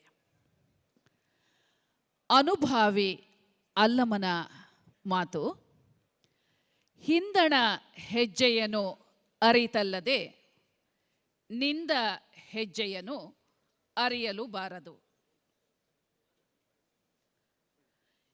90ರ ದಶಕದಲ್ಲಿ ಉದಾರೀಕರಣ ಪ್ರಕ್ರಿಯೆ ಆರಂಭಗೊಂಡಿದ್ದು ಎಲ್ಲರನ್ನೂ ಒಳಗೊಳ್ಳುವ ಸರ್ವೋದಯ ಕಲ್ಪನೆಯೊಂದಿಗೆ. ಆದರೆ ಈ 30 ವರ್ಷಗಳಲ್ಲಿ ಅದು ಹಳಿ ತಪ್ಪಿ ನಾವೀಗ ಕ್ರೋನಿ ಕ್ಯಾಪಿಟಲಿಸಮ್ನ ಹೊಸ್ತಿಲಿಗೆ ಬಂದು ನಿಂತಿದ್ದೇವೆ. ಈ ಹೊತ್ತು ಸಂಪತ್ತಿನ ಅಸಮತೋಲನ ಗಂಭೀರ ಸ್ಥಿತಿಯನ್ನು ತಲುಪಿದೆ. ಸಾರ್ವಜನಿಕ ವಲಯದ ಹಲವು ರಂಗಗಳಲ್ಲಿ ಖಾಸಗೀಕರಣದ ಬೀಸುಗಾಳಿ ಆತಂಕಕಾರಿಯಾಗಿ ಮುನ್ನುಗ್ಗುತ್ತಿದೆ. ಉದಾರೀಕರಣದ ಹೆಸರಲ್ಲಿ 30 ವರ್ಷಗಳ ಬಳಿಕ ನಾವೀಗ ಹಿಡಿದಿರುವ ತಪ್ಪು ಹಾದಿಯ ಒಂದೊಂದೇ ಫಲಿತಾಂಶಗಳು ಹೊರಬರತೊಡಗಿವೆ. ಶಿಕ್ಷಣ, ಆರೋಗ್ಯ, ಕೃಷಿ, ಆಹಾರ, ವಸತಿ, ಮೂಲಸೌಕರ್ಯ, ಹೀಗೆ ಬದುಕಿನ ಪ್ರತಿದಿನದ ಮುಖ್ಯ ಅಂಗಗಳೇ ಈ ರೀತಿ ಹದತಪ್ಪಿ ಜನಸಾಮಾನ್ಯರ ಬದುಕು ದುಸ್ತರಗೊಂಡಿರುವ ಈ ಹೊತ್ತಲ್ಲಿ ಒಮ್ಮೆ ನಿಂತು ನಡೆಹಾದಿಯನ್ನು ತಿರುಗಿ ನೋಡುವುದು ಅನಿವಾರ್ಯ ಅಲ್ಲವೇ? ಹಾಗಾದರೆ ಮೂಲದಲ್ಲಿ ಉದಾತ್ತ ಆಶಯಗಳೊಂದಿಗೆ ಆರಂಭವಾದ ಈ ಉದಾರೀಕರಣ ಪ್ರಕ್ರಿಯೆಯಲ್ಲಿ ನಾವು ಎಡವಿದ್ದಲ್ಲಿ ನಮ್ಮ ನಡೆಹಾದಿಯನ್ನು ನೇರ್ಪುಗೊಳಿಸಬೇಕಾದ ಬಗೆ ಯಾವುದು? ಈ ಹಿನ್ನೆಲೆಯಲ್ಲಿ ತಲ್ಲೂರು ಫ್ಯಾಮಿಲೀಸ್ ಟ್ರಸ್ಟ್ ರಿಜಿಸ್ಟರ್ಡ್ ಈ ಬಾರಿ ವರ್ತಮಾನದ ಈ ಜ್ವಲಂತ ಸಮಸ್ಯೆಯನ್ನು ಕುರಿತು ಮಾತನಾಡಲು ದೇಶದ ಮಹತ್ವದ ಆರ್ಥಿಕ ತಜ್ಞರಲ್ಲಿ ಒಬ್ಬರಾದ ಹಾಗೂ ಉದಾರೀಕರಣ ಪ್ರಕ್ರಿಯೆಯ ಆಧಾರ ಸ್ತಂಭಗಳಲ್ಲಿ ಒಬ್ಬರಾದ ಶ್ರೀ ಮೋಂಟೆಕ್ ಸಿಂಗ್ ರವರಿಂದ ಉಪನ್ಯಾಸ ಹಾಗೂ ಸಂವಾದ ಕಾರ್ಯಕ್ರಮವನ್ನು ಆಯೋಜಿಸಿದೆ. ಶ್ರೀ ಮೋಂಟೆಕ್ ಸಿಂಗ್ ರವರು ಭಾರತದಲ್ಲಿ ಉದಾರೀಕರಣ ಪ್ರಕ್ರಿಯೆಯ ಹರಿಕಾರರಲ್ಲಿ ಒಬ್ಬರು. ಭಾರತದ ಯೋಜನಾ ಆಯೋಗದ ಅಧ್ಯಕ್ಷರಾಗಿ 10 ವರ್ಷಗಳ ಕಾಲ ಸೇವೆ ಸಲ್ಲಿಸಿದ್ದಾರೆ. IMF ಸ್ವತಂತ್ರ ಮೌಲ್ಯಮಾಪನ ಸಂಸ್ಥೆಯ ಮೊದಲ ನಿರ್ದೇಶಕರೂ ಆಗಿದ್ದ ಅವರು ಭಾರತದ ಪ್ರಮುಖ ಅರ್ಥಶಾಸ್ತ್ರಜ್ಞರಲ್ಲಿ ಒಬ್ಬರು. ಹಿರಿಯ IAS ಅಧಿಕಾರಿ ಆಗಿ ಭಾರತ ಸರ್ಕಾರದ ವಾಣಿಜ್ಯ ಮತ್ತು ಹಣಕಾಸು ಇಲಾಖೆಗಳಲ್ಲಿ ಕಾರ್ಯದರ್ಶಿಯಾಗಿ ಪ್ರಧಾನಮಂತ್ರಿಗಳ ಆರ್ಥಿಕ ಸಲಹಾ ಮಂಡಳಿಯ ಸದಸ್ಯರಾಗಿ, ಪ್ರಧಾನಮಂತ್ರಿಗಳ ವಿಶೇಷ ಕಾರ್ಯದರ್ಶಿಯಾಗಿ ಸೇವೆ ಸಲ್ಲಿಸಿದ ವಿಸ್ತೃತ ಅನುಭವ ಹೊಂದಿರುವ ಶ್ರೀ ಮೊಂಟೆಗ್ ಆಕ್ಸ್ಫರ್ಡ್ ವಿವಿಯ ಪದವೀಧರರು. ಹಲವಾರು ನಿಯತಕಾಲಿಕೆಗಳು, ವೃತ್ತಿಪರ ಜರ್ನಲ್ಗಳಲ್ಲಿ ಅವರ ಬರಹಗಳು ಪ್ರಕಟಗೊಂಡಿವೆ. ಹಲವು ಪುಸ್ತಕಗಳನ್ನು ಬರೆದಿದ್ದಾರೆ. ಪದ್ಮವಿಭೂಷಣ ಸಹಿತ ಹಲವು ಪುರಸ್ಕಾರಗಳು ಅವರನ್ನು ಅರಸಿ ಬಂದಿವೆ. ದಿಲ್ಲಿಯ centre for social and economic ಪ್ರೋಗ್ರೆಸ್ನ ಡಿಸ್ಟಿಂಗ್ವಿಷ್ಡ್ ಫೆಲೋ ಆಗಿರುವ ಅವರು 2021ರಲ್ಲಿ ಹವಾಮಾನ ಬದಲಾವಣೆ ಮತ್ತು ಕೋವಿಡ್ಗೆ ಸಂಬಂಧಿಸಿ WHO ಹಾಗೂ ವಿಶ್ವ ಬ್ಯಾಂಕ್ ರೂಪಿಸಿದ್ದ ಉನ್ನತ ಮಟ್ಟದ ಸಲಹಾ ಮಂಡಳಿಯ ಭಾಗವಾಗಿದ್ದಾರೆ. ಎಲ್ಲಕ್ಕಿಂತ ಹೆಚ್ಚಾಗಿ 82ರ ಈ ಇಳಿ ವಯಸ್ಸಲ್ಲೂ ತನ್ನ ಪ್ರಖರ ವಾಗ್ಮಿತೆ, ಉತ್ಸಾಹ ಹಾಗೂ ಶೀಲತೆಯಿಂದ ಎಳೆಯರನ್ನೂ ನಾಚಿಸುವಂತಹ ವ್ಯಕ್ತಿತ್ವದವರು. ಇದೀಗ ಮುಂದಿನ 25 ವರ್ಷಗಳಲ್ಲಿ ಅಭಿವೃದ್ಧಿಯ ಹೊಸ ಸವಾಲುಗಳು ಎಂಬ ವಿಷಯದ ಮೇಲೆ ಬೆಳಕು ಚೆಲ್ಲಿ ಮಾತನಾಡಲಿಕ್ಕಿದ್ದಾರೆ Padma Vibhushan doctor ಮೊಂಟೆಗ್ Singh Ahluwalia. The auditorium is filled with learned scholars and eager listeners thoughtfully looking forward to the lecture by Mr.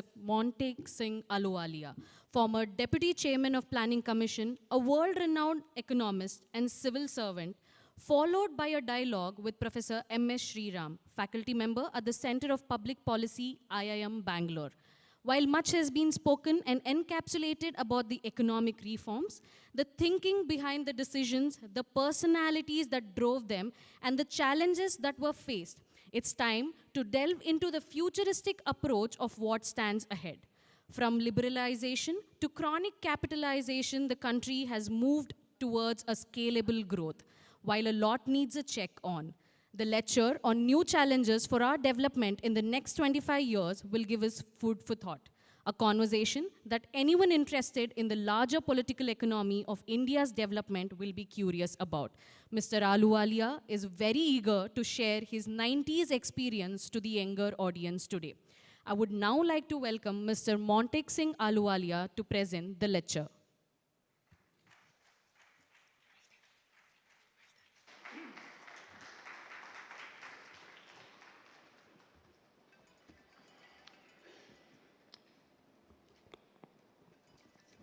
One second.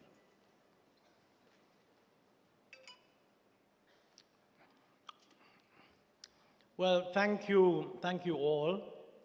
And I've already thanked Mr. Rajaram Tallur for what I consider to be a great favor that he's done to me by translating my book into Kannada, and what is more, doing it himself. That's really something I won't forget easily. I must also thank the audience. I'm told you were offered some refreshments, and I'm quite surprised and pleased that you're all here. You know, in the north where I come from, they never offer refreshments before the lecture, because if they do that, nobody comes back. So this is a high praise for the Udupi audience, but thank you. You know, I'm not going to talk about the book, although Sriram may well raise some issues which are brought out in the book. But I want to talk really about the future, but I will relate it a little bit to the book or my experiences in it. I think the most important thing for me to mention is the book is actually called Backstage: The Story of India's High Growth Years, in English. In Kannada, it's called the M document. Now, and also the story of high growth. The M document is a particular thing I wrote in 1990, and I think it was quite well-timed and led to a huge controversy and generated all the debate on these issues. So let me just share with you what is the origin of the M document. You know, I was in various governments in India. I came back in 1979 I was in the finance ministry right up to 1985. By then, Mr. Rajiv Gandhi had become Prime Minister. So I moved into he brought me into the Prime Minister's office. He was then replaced by VP Singh. VP Singh I had worked with earlier, and my boss at the time was B.G. Deshmukh, a very distinguished civil servant from Maharashtra, and a very forward-looking guy. And VP Singh didn't change his team. And so I was a little puzzled by that. And, I mentioned in the book, at one occasion, that I said, look, we have a tradition that just because the government changes, you don't change the secretaries in each ministry, but you always change the ones in the PM's office, because that's a very personal kind of office. And the PM has not changed us. Then B.G. Deshmukh made this very interesting comment, which requires a little familiarity with Hindi, but I think you will have that. He said, Montek, देखो, ये ऐसा देश है कि cup बदलते हैं लेकिन चमचे नहीं बदलते. A senior IS officer describing himself and his junior colleague as chamchas, I thought it was quite amusing. And we worked very well together. And during that period, just before the change took place, he had said to me that, Rajiv Gandhi wanted to make a lot of changes. In fact, when he came in as Prime Minister, he had said we must prepare India for the 21st century. We were naturally very excited. And then in Parliament, he said, how can we compete with other countries if we are working with systems which are 10 and 20 years out of date? I think he's the first Prime Minister ever to have said there's something wrong with our system. And a lot of people said, bureaucracy is not implementing, things are not getting done, yevo. But it was Gandhi who said that we are working with a wrong system. And I felt that that was very crucial.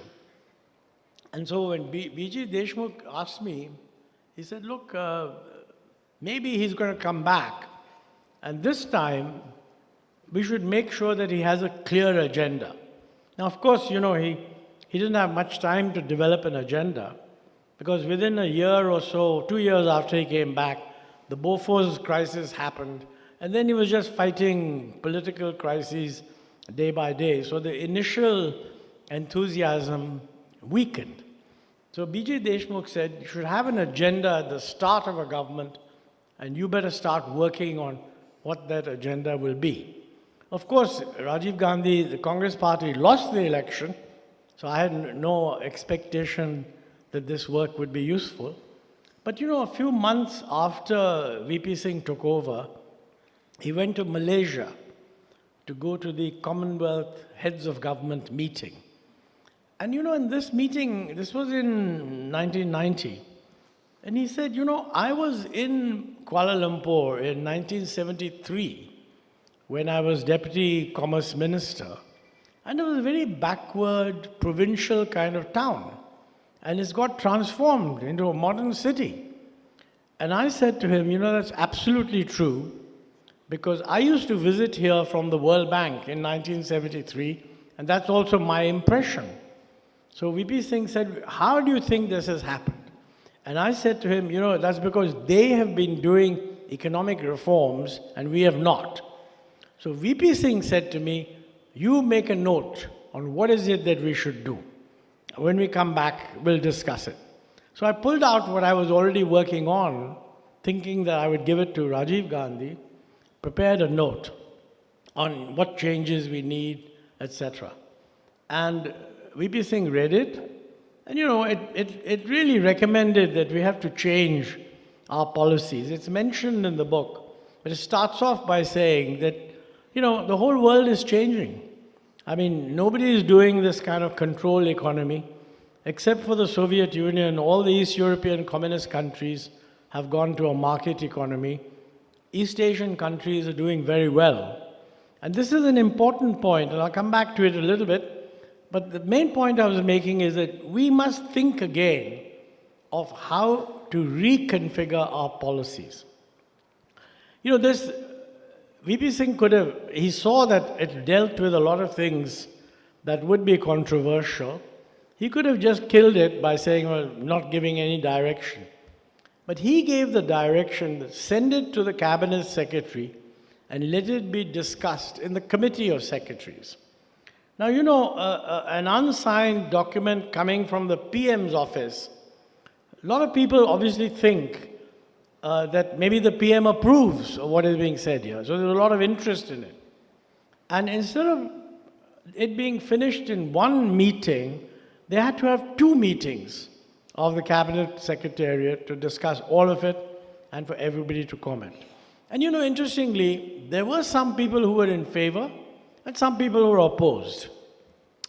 That note leaked to the press because it had been circulated by the Cabinet Secretariat to every ministry, so it was very easy for it to get leaked. And then it got printed in the Indian Express of the time. So it became a public document. Then there was a big discussion in the Indian Express where lots of people wrote, so more left-wing people said this is rubbish. The more right-wing people said, yeah, that's exactly what we should do. But whatever it is, there was quite an extensive debate which took place. And you know, I think that if you look at what happened in 1991, and I mean, it's all there in the book, the relevant chapter, it can be said that much of what we did was spelt out in this document. I want to say that it's not that I was exceptionally clever. It's just that, you know, if you get someone to take an overview, whoever it is will read the literature and make these points. I think our problem is very often that, you know, if somebody wants to do something to improve our export performance, they ask the Commerce Ministry to prepare the paper. Now, you know, every ministry controls some policy instruments. So that ministry always wants to affect the policy instruments which it controls.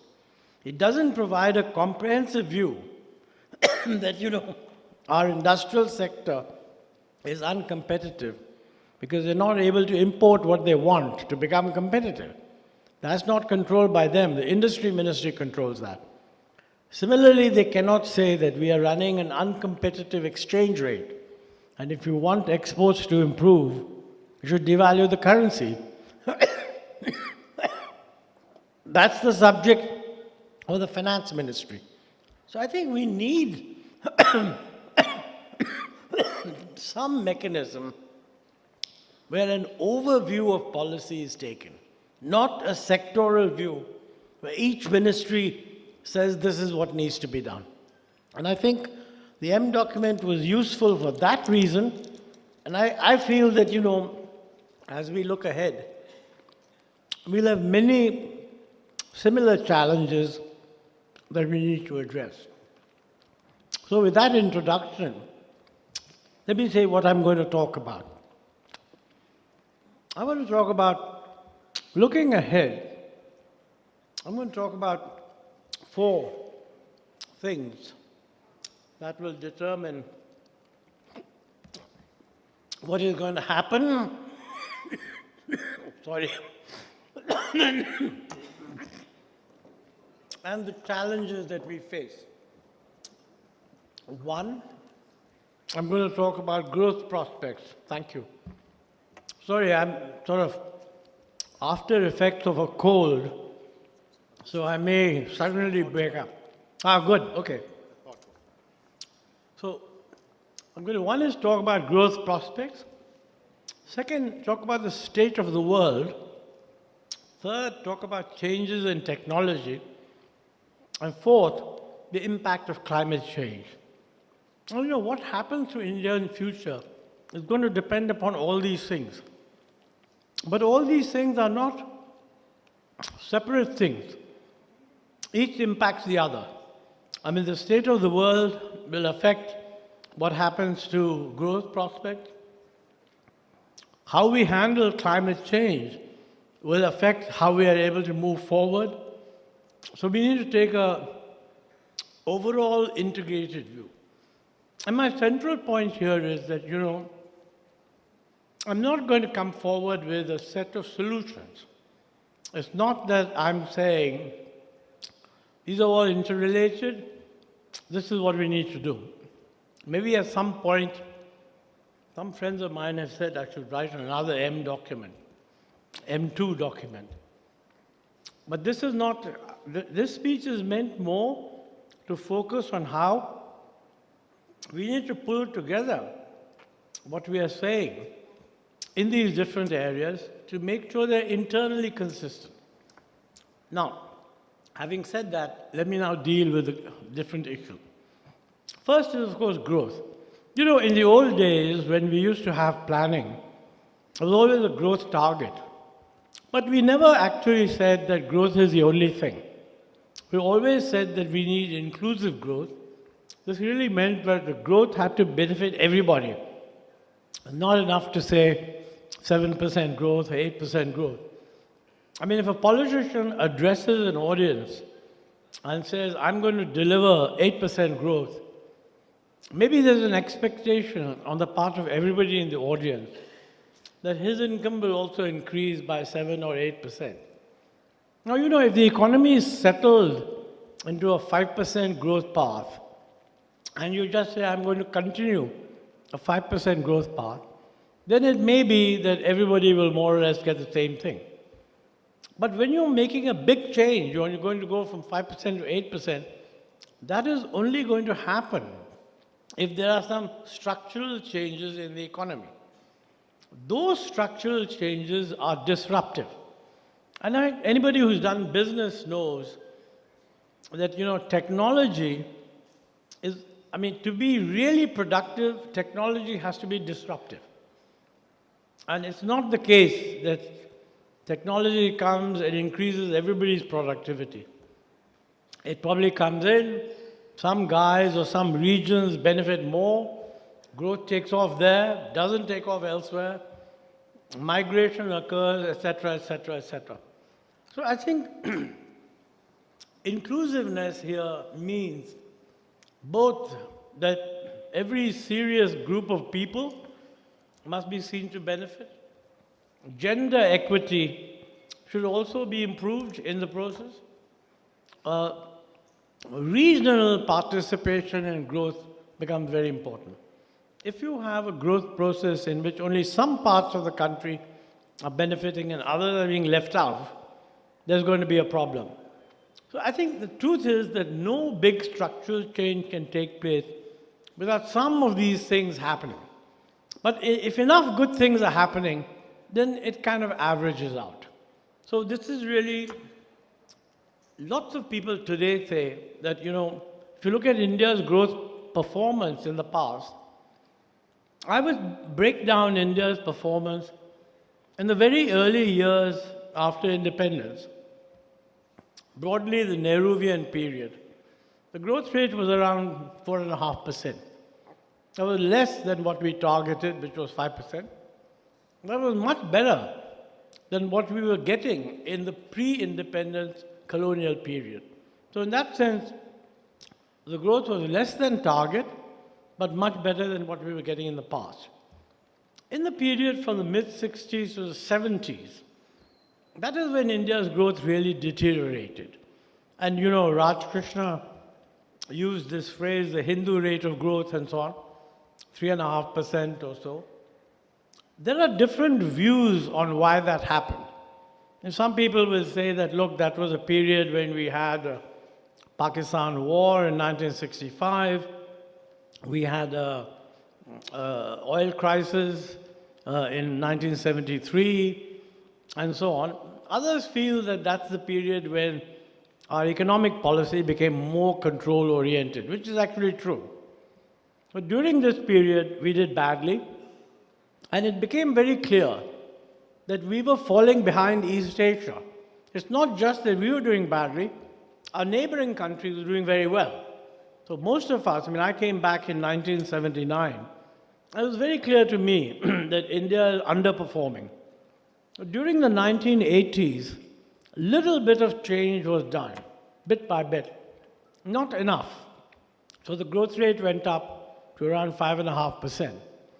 In 1991, we had a big change.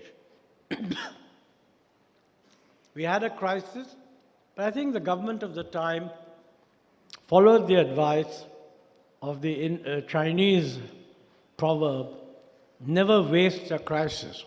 A crisis is a good time to make big changes.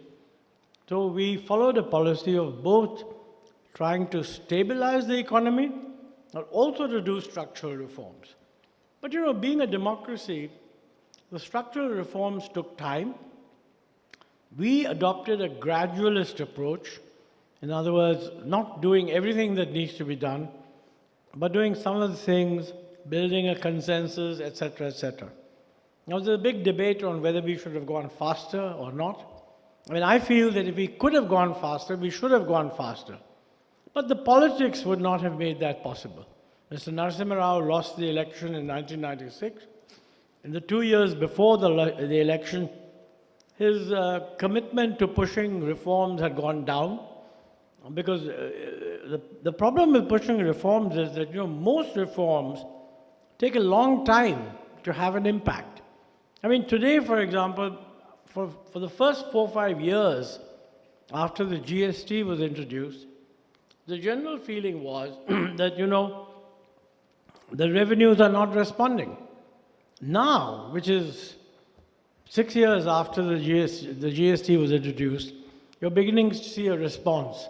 So if you do a reform, either people are convinced that this reform is really going to lead to good results, or they have to wait 5 or 6 years before you can be proved right. And this invariably means that since in a democracy, any reform can become controversial. In the 2 years before the election, not much reforms can actually take place. So this is the situation we're in. Looking forward, what can we do?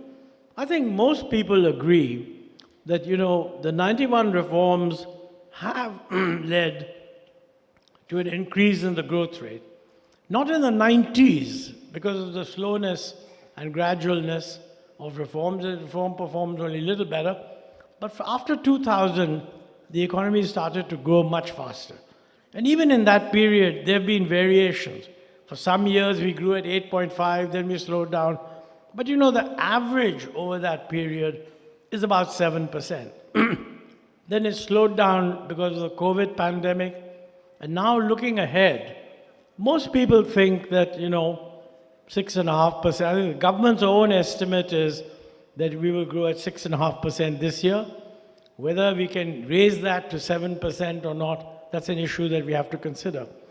But you know, what is it that was going to make it possible to achieve this growth? And what is going to make it possible is really a revival in private investment, big time, plus many other things like making the economy more competitive and so on. That will be necessary in order to manage the balance of payments. Because, you know, after the reforms, India's share of world trade, which had stagnated for a long time, began to go up. But since then, in the last few years, it has stagnated again. So I think that's an area that we need to do a lot more than we have been able to do thus far. So I would say we don't have a fixed long-term target at the moment.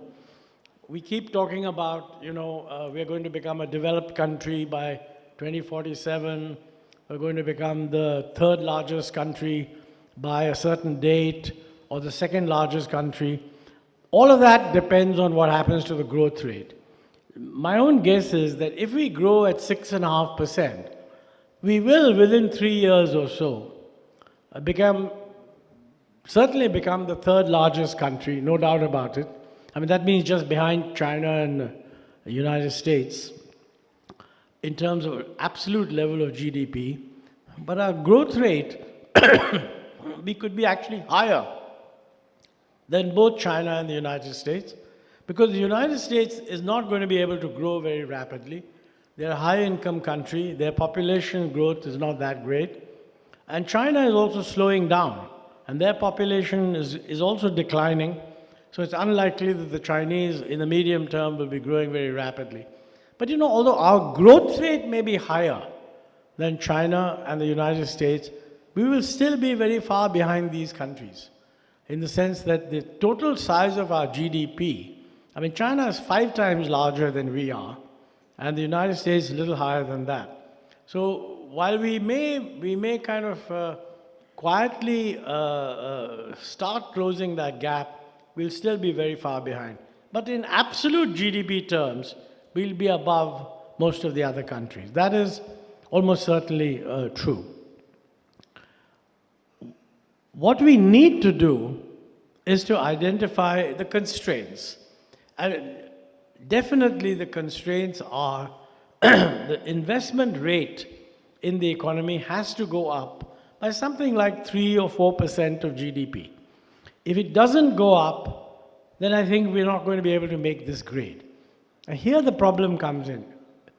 Should this happen through public investment, or should this happen to private investment? My own view is it should happen to private investment. There is a danger that if private investment doesn't respond, people may be too much tempted to say, private sector is not investing, let's go back to public sector investment. Nothing wrong with public sector investment if you're investing in infrastructure. But to do public sector investment in the production part of the economy would, I think, be a mistake. As a matter of fact, I mean, we should in fact be privatizing in those sectors where already we're there. We don't need to be there. But this is the policy issue that will surface. And you know, if it is the private sector that you think is going to lead the transformation, and if it's not happening, we need to ask ourselves why. What are the constraints? Now here again, depending on the answer, depending on your analysis, you get very different answers. One view would be private sector cannot compete, therefore we should become more closed, rely on domestic demand, shut off access to foreign imports, and that will be a stimulus. The other view would be that that would lead to uncompetitive production, and what we need to do in order to make the private sector invest is to create confidence in the private sector. That goes back to the whole question of ease of doing business. What are the complaints that the private sector has which is not letting them invest? Can we take care of those, etc.? So, you know, here you may come to the solution that you find is not predetermined. You have to analyze the thing and then come to your own conclusion. The main point I'm making is that we need a revival of private investment, while public investment is certainly necessary still in infrastructure. In most of the rest, it has to be private investment. So we need to ask ourselves, why is that not happening?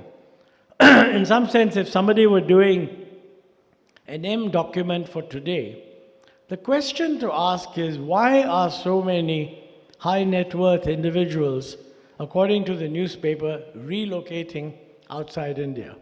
We need to analyze this, and we need to see how much of that can be corrected so that we remain, have a vibrant private sector investment capability. Now, a couple of points about the state of the world.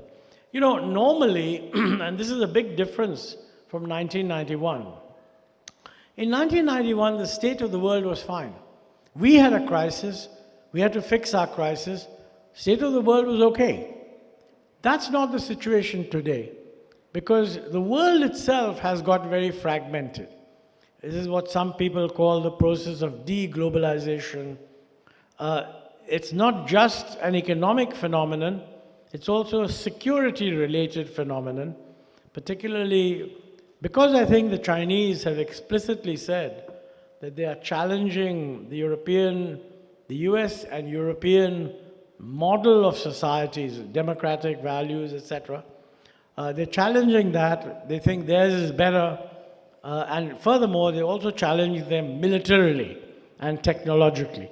This has led both the US and Europe, more the US but also Europe, to raise questions about how much free flow of technology there should be between the West and China. Because if China is actually threatening the primacy of the United States and Europe, then maybe they feel they shouldn't make high technology, all the stuff, chip making, etc., accessible to the Chinese. Now, you know, for the last 20 years, we've seen a globalization where a supply chain system has developed, where East Asia, including China, have become a critical part of the supply chain of stuff that then goes back to the United States. If these countries are not happy with that, this will definitely lead to a fall in world trade growth.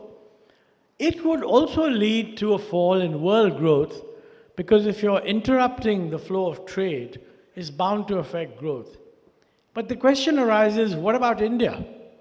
I mean, could this offer an opportunity for India in the sense that because countries want to diversify away from China, if we were to position ourselves so that they would say that, look, the supply chains should be oriented in such a way that it goes via India and not via the Chinese route.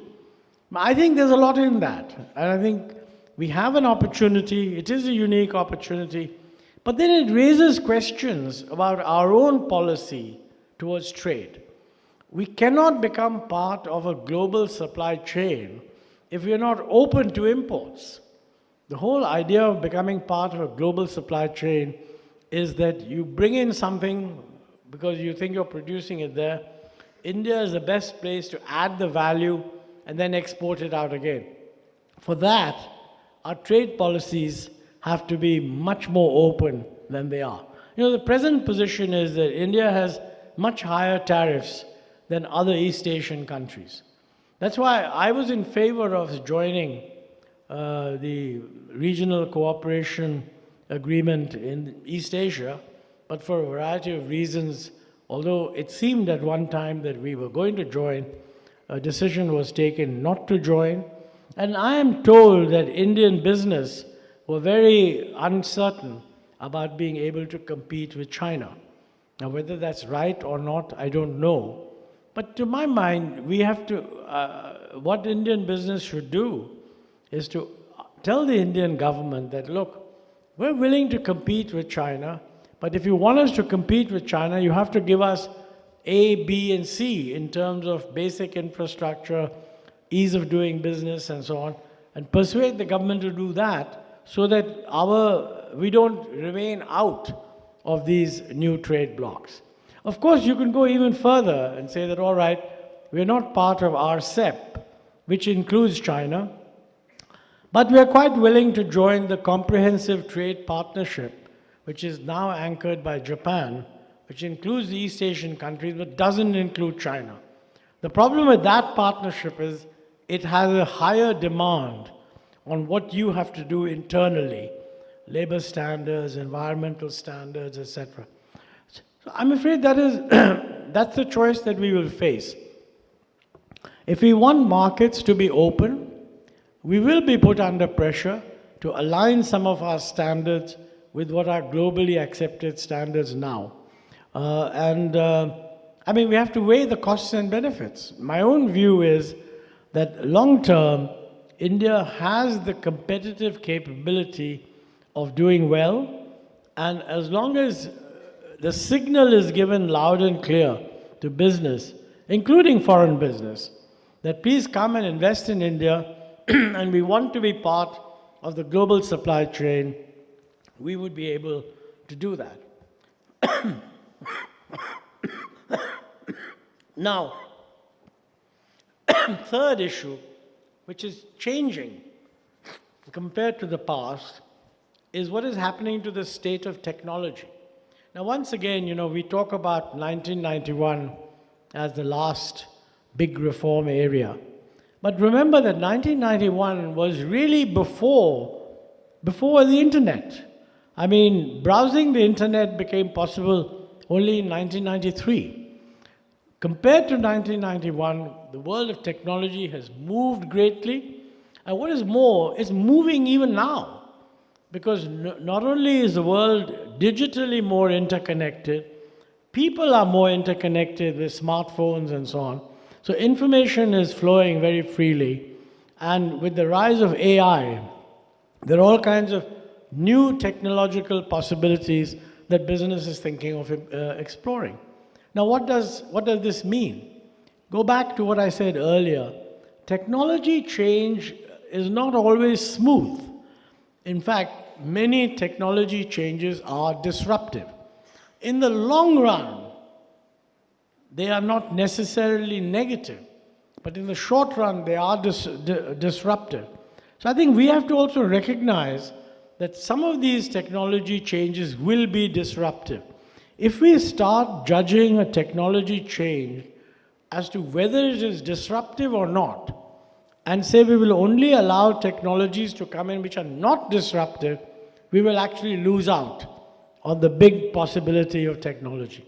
It's much more important for us to be open to technology, accept new technology, and then do what we can internally to minimize its disruptive impact, not shut ourselves off from the new technologies. That's another big area. And you know, it will come up in many different dimensions. And for example, what policies do we follow regarding data privacy? What policies do we follow regarding digital taxation? Now, these are things that are being negotiated internationally. And there's a tendency for people to think that there will be a European pattern, a Chinese pattern, and a US pattern. What should India do? I mean, one instinct that many people might have is to simply say, no, we should have our own standard. I mean, it sounds reasonable. But you know, on the other hand, given our scale, is that better than joining one of these and thus having access to a larger market? We certainly should not be doing what the Chinese are doing, which is to basically shut themselves off and have their own kind of internal internet activity. But if there are multiple standards around the world, US and European, how do we align ourselves? Which ones do we choose? I feel that these issues are not being adequately discussed. And when I say not being adequately discussed, I don't think our business has thought about it. I don't think enough people are drawing attention to what it implies. And for that reason, we're not identifying adequately what the choices are. So we need to do a lot more thinking on that front. Now, I don't want to go on and on in the time available. Let me just say a few things about climate change, because that is the next big change that we will face. I don't have to summarize what you already know. There's a complete consensus around the world that climate change is happening. It's happening faster than we thought. The countries of the world have agreed to do certain things. We also have agreed. But all the countries together are not doing what is necessary to stop the climate change. So my guess is that this will continue to be discussed internationally, and we will obviously be part of the discussion. It's a difficult issue because, you know, the present assessment is it's very good that all countries, including India, have set a date for going to net zero. The problem is that none of these countries have a credible strategy for meeting that objective. I mean, we need to do more work to indicate clearly what our strategy is to meet our own objective, which is net zero by 2070. The world as a whole, though, if you add up what they are promising, including what we are promising, we know that it won't meet the target of containing climate change to a global warming of less than 1.5%, most probably exceed 2%.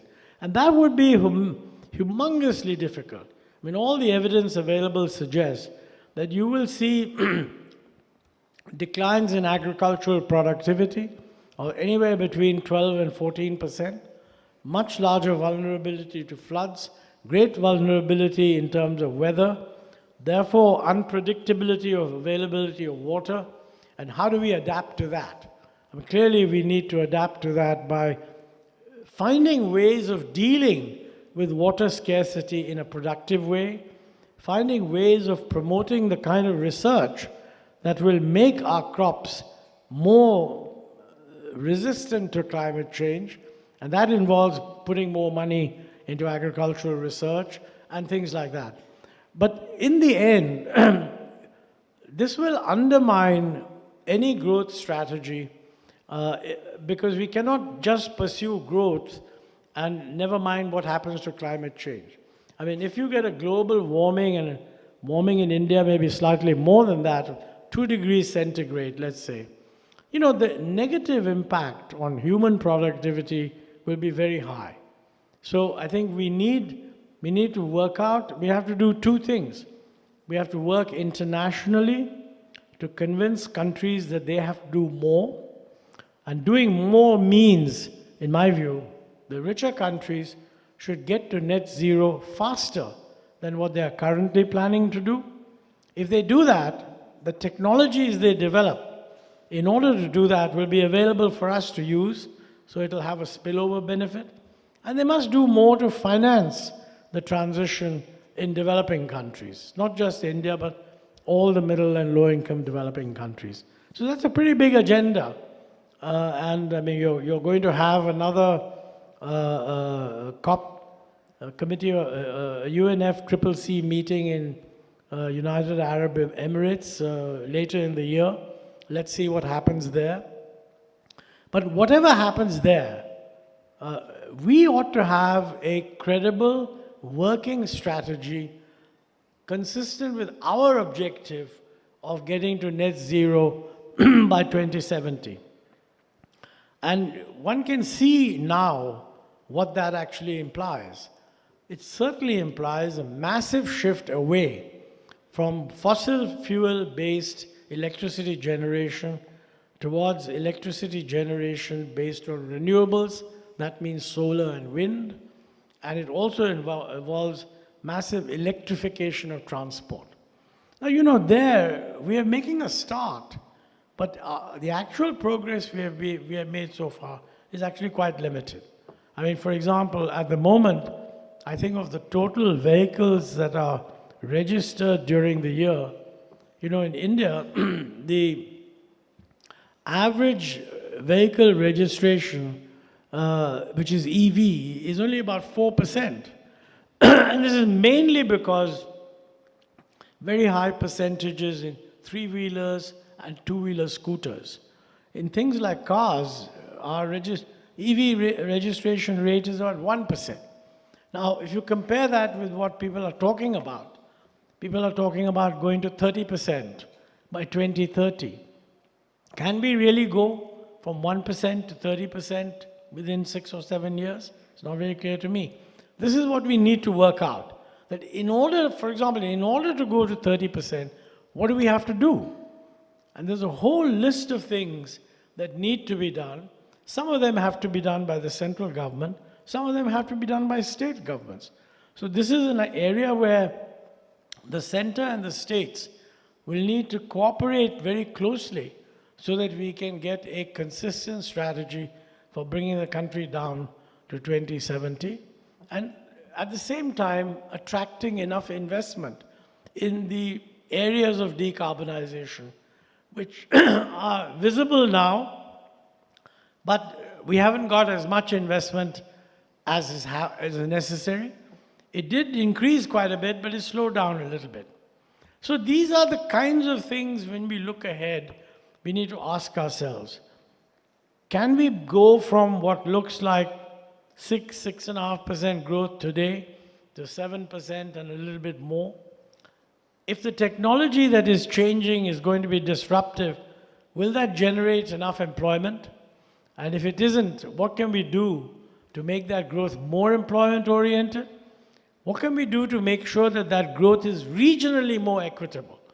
Because increasingly, I mean, the present situation is the South is doing much better than the North. Of course, since the labor market is free, some of this just leads to migration. So faster growing states will actually face more labor migration. But that generates its own temptation, reservations for jobs, for local people, etc., etc. So really, there is no alternative. I don't think we can accept a situation where the growth rate of different states diverges widely. There will be some divergence, but it has to be a growth process which yields a lot of benefits for every region in the country. Linked to that is the issue of how we absorb technology, how much of that technology is going to be disruptive, and what do we do to make sure that we can use this technology. Now clearly, skilling is going to be very, very critical. I mean, if we are going to use this technology broadly, particularly regionally broadly, we need an improvement in the quality of the human labor force across the country. That's a huge, huge challenge which needs to be taken up as early as possible. And of course, I mentioned climate change. So these are all of them overlap with each other, but a successful outcome of equalizing sustainable, inclusive growth will require a simultaneous solution to all these problems. So with those words, let me stop at this point. Thank you for coming. And I do hope you'll read the book, because what the book does is it brings out how, as new challenges arose, you need to face these things as new challenges. It's not enough to think that this is what we wanted to do as economic reforms in 1991. A lot of people keep asking, what did you not do? I mean, there are lots of things we should have done that we didn't do. But completing that agenda is not the answer right now. There are new challenges which we didn't even think about. So we need a debate that will focus on those challenges. And I think when we focus on challenges, it's very important to separate, to recognize that solutions can often be controversial. And we should avoid a situation where we simply get carried away by the slogan, not focusing that making a solution poses choices, and some choices are more difficult than others. Some choices may be politically more difficult than others. Some choices may be economically more difficult than others. And in practice, there'll always be some kind of a compromise between the economic and the political. But the public debate should raise all these issues, because unless it does, I don't think we'll be able to get a sufficient public consensus that, look, this is a tough time and we have to accept certain tough decisions. So with those words, thank you all for listening to me. Thank you.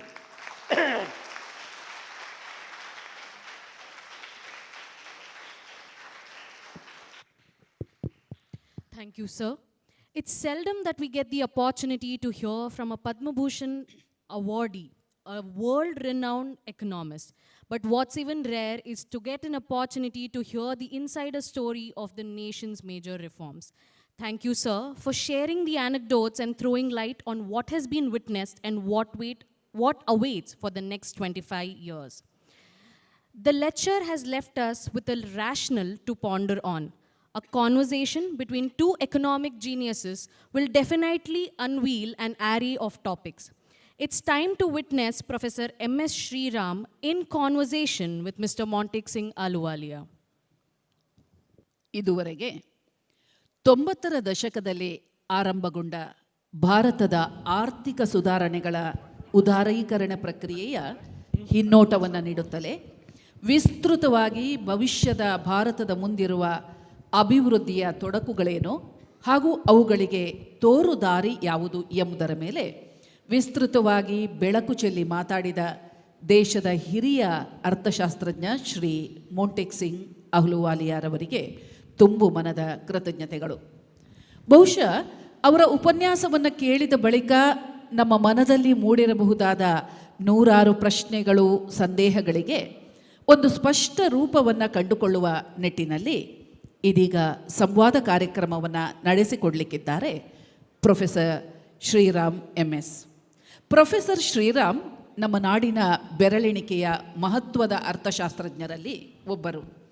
ಪ್ರಸ್ತುತ ಬೆಂಗಳೂರಿನ Indian institute of ಮ್ಯಾನೇಜ್ಮೆಂಟ್ನಲ್ಲಿ professor, ಅದೇ ಸಂಸ್ಥೆಯಿಂದ doctorate ಪಡೆದಿರುವ professor ಅವರು ಕೇರಳ ಸರ್ಕಾರ ರೂಪಿಸಲು ಮುಂದಾದ ಕೇರಳ ಸಹಕಾರಿ ಬ್ಯಾಂಕ್ ಕುರಿತ ತಜ್ಞರ ಸಮಿತಿಯ ಮುಖ್ಯಸ್ಥರು.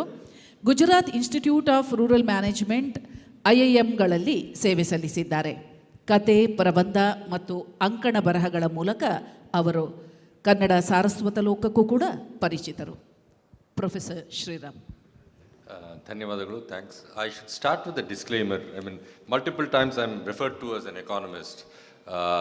I got a D grade every time I tried to study economics. The only reason why I'm here is in my continuous quest to learn more economics with a stalwart. So I'm not an economist. I graduated as a finance guy. Most of my work has been in the field of banking. Beyond that, on the macro stuff, I'm really a zero.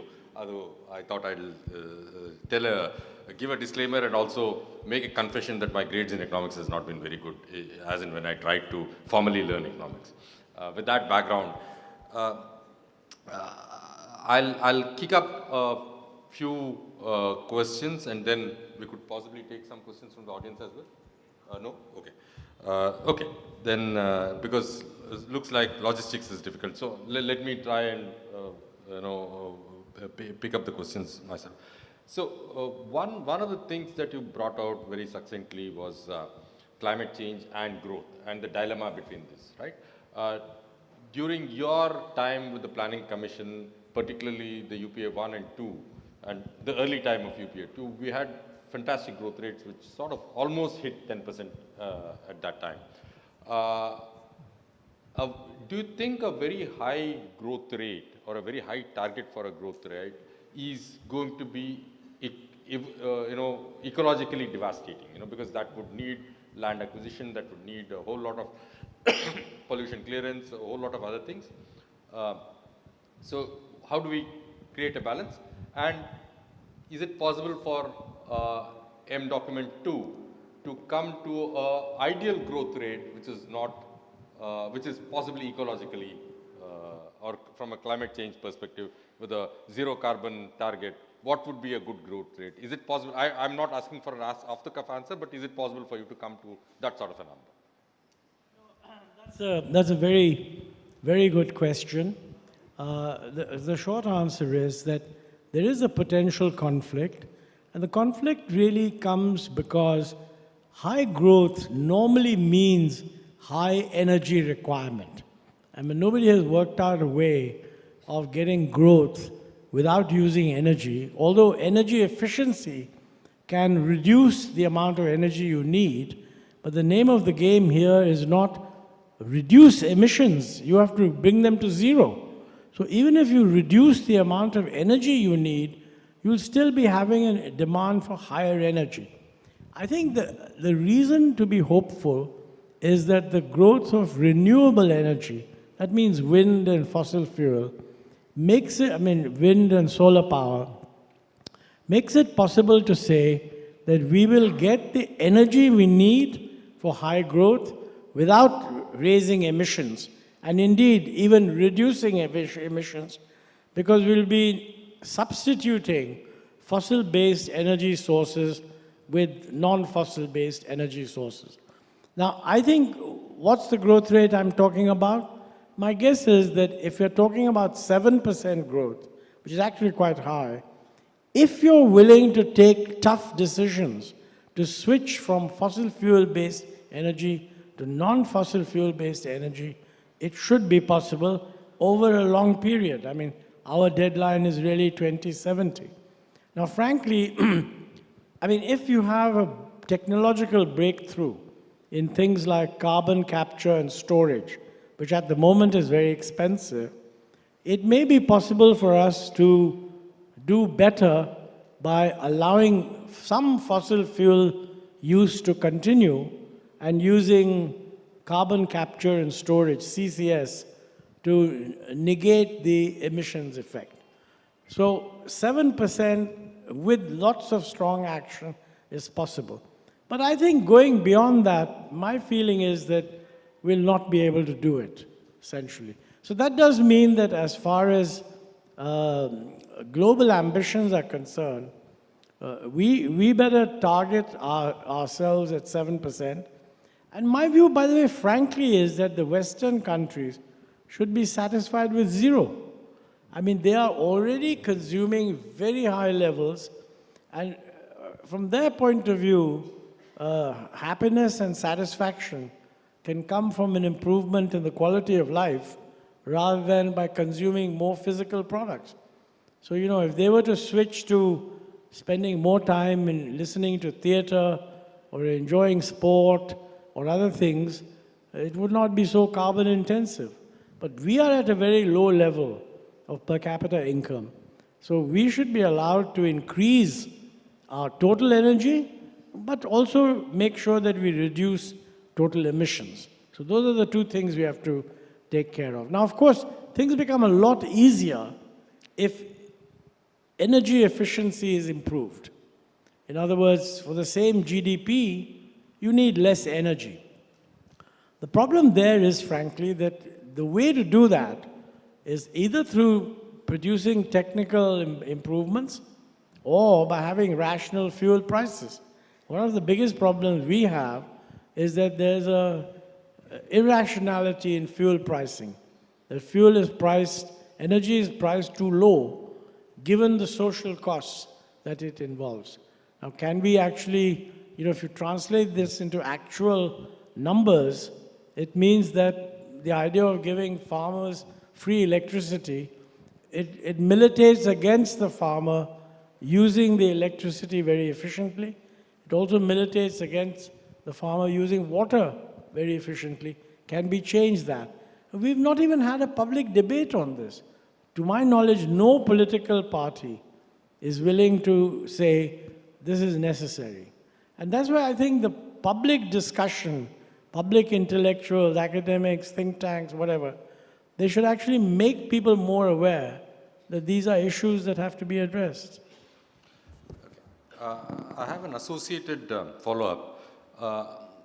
If we are looking at a 25-year horizon, assuming, and we are already sort of moving towards, assuming that the population stabilizes, do you think we still need that sort of a growth? Or do you think, you know, 20 years down the line, we should also think of relaxing much more and listening to music? Well, population hasn't stabilized for India.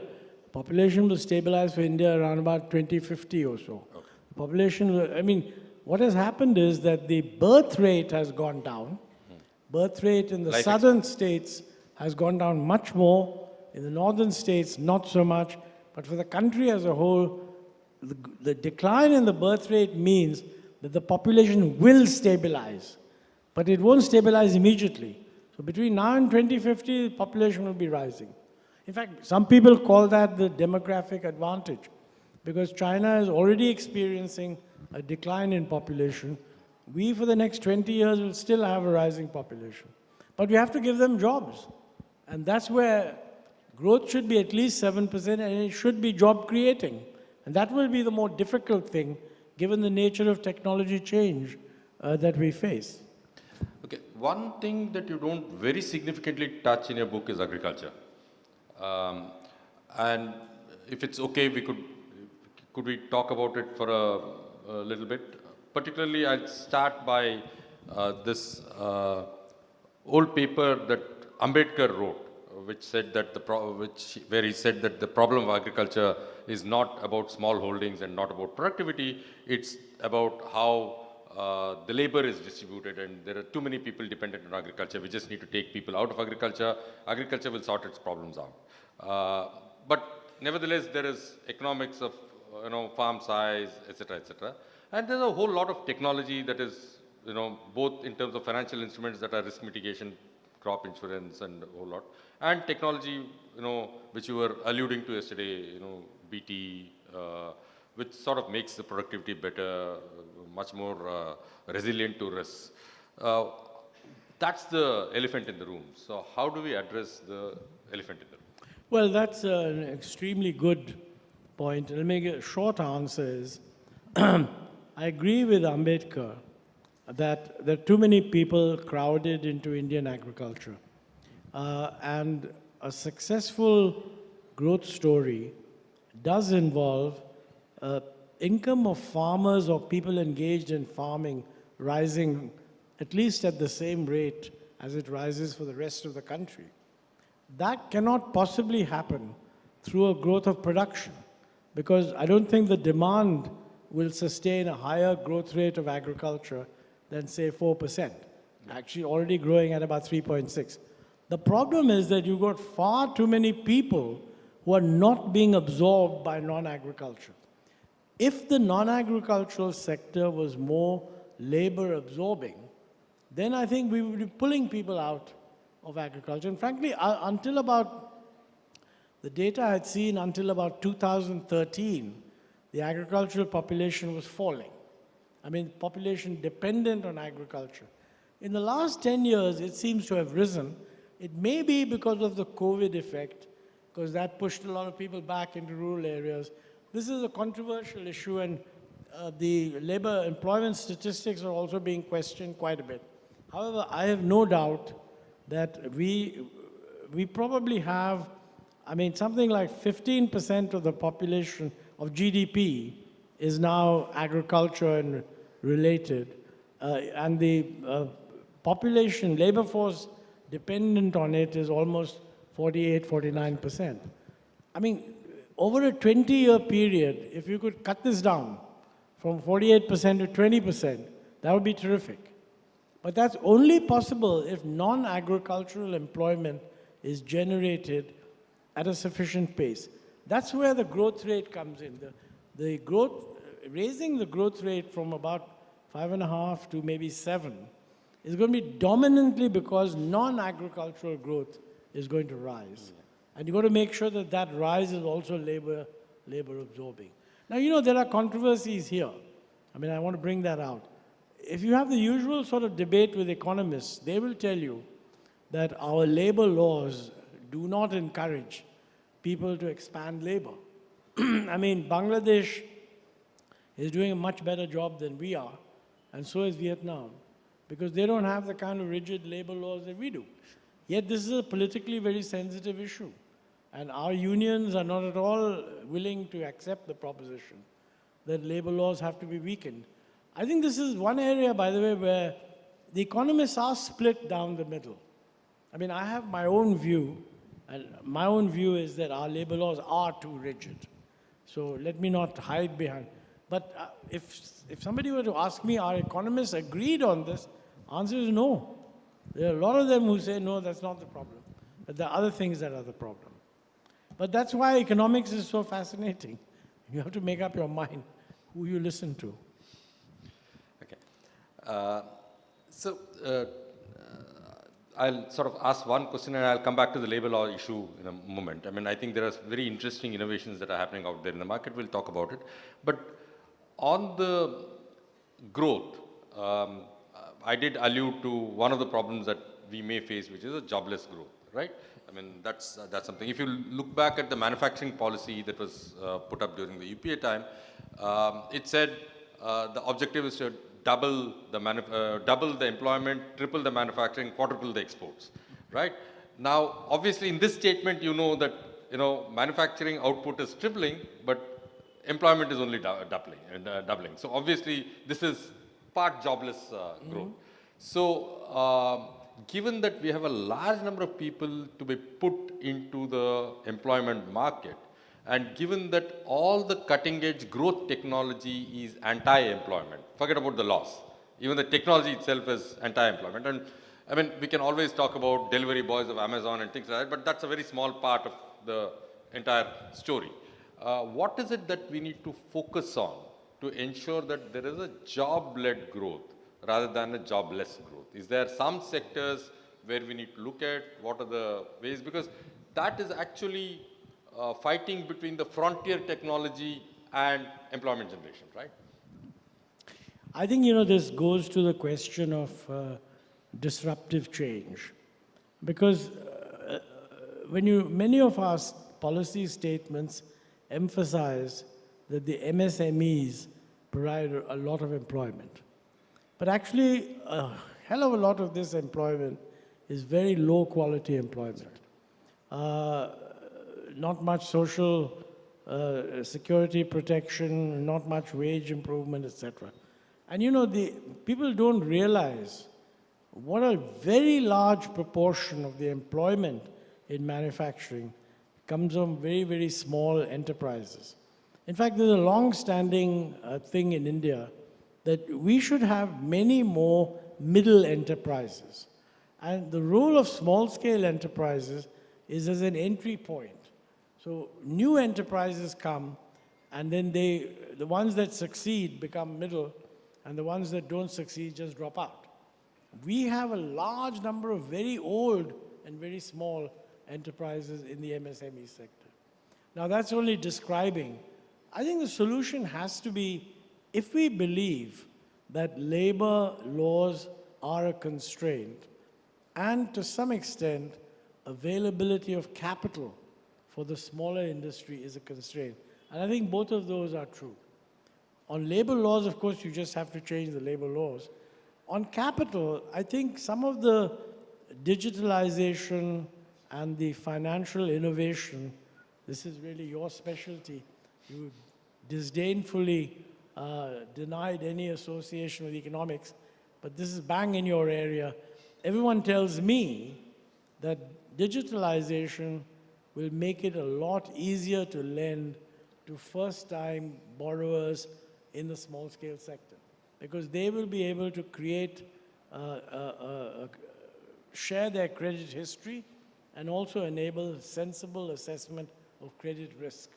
Now that, combined with the growth of what you would call small finance banks and non-bank finance institutions, and the non-bank finance institutions borrow from the banks.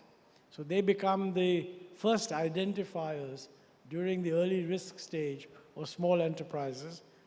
That could make a big difference. Otherwise, what happens is you hear this all the time from the MSMEs. But again, think about it. I don't think the solution really is that every MSME should be getting more credit.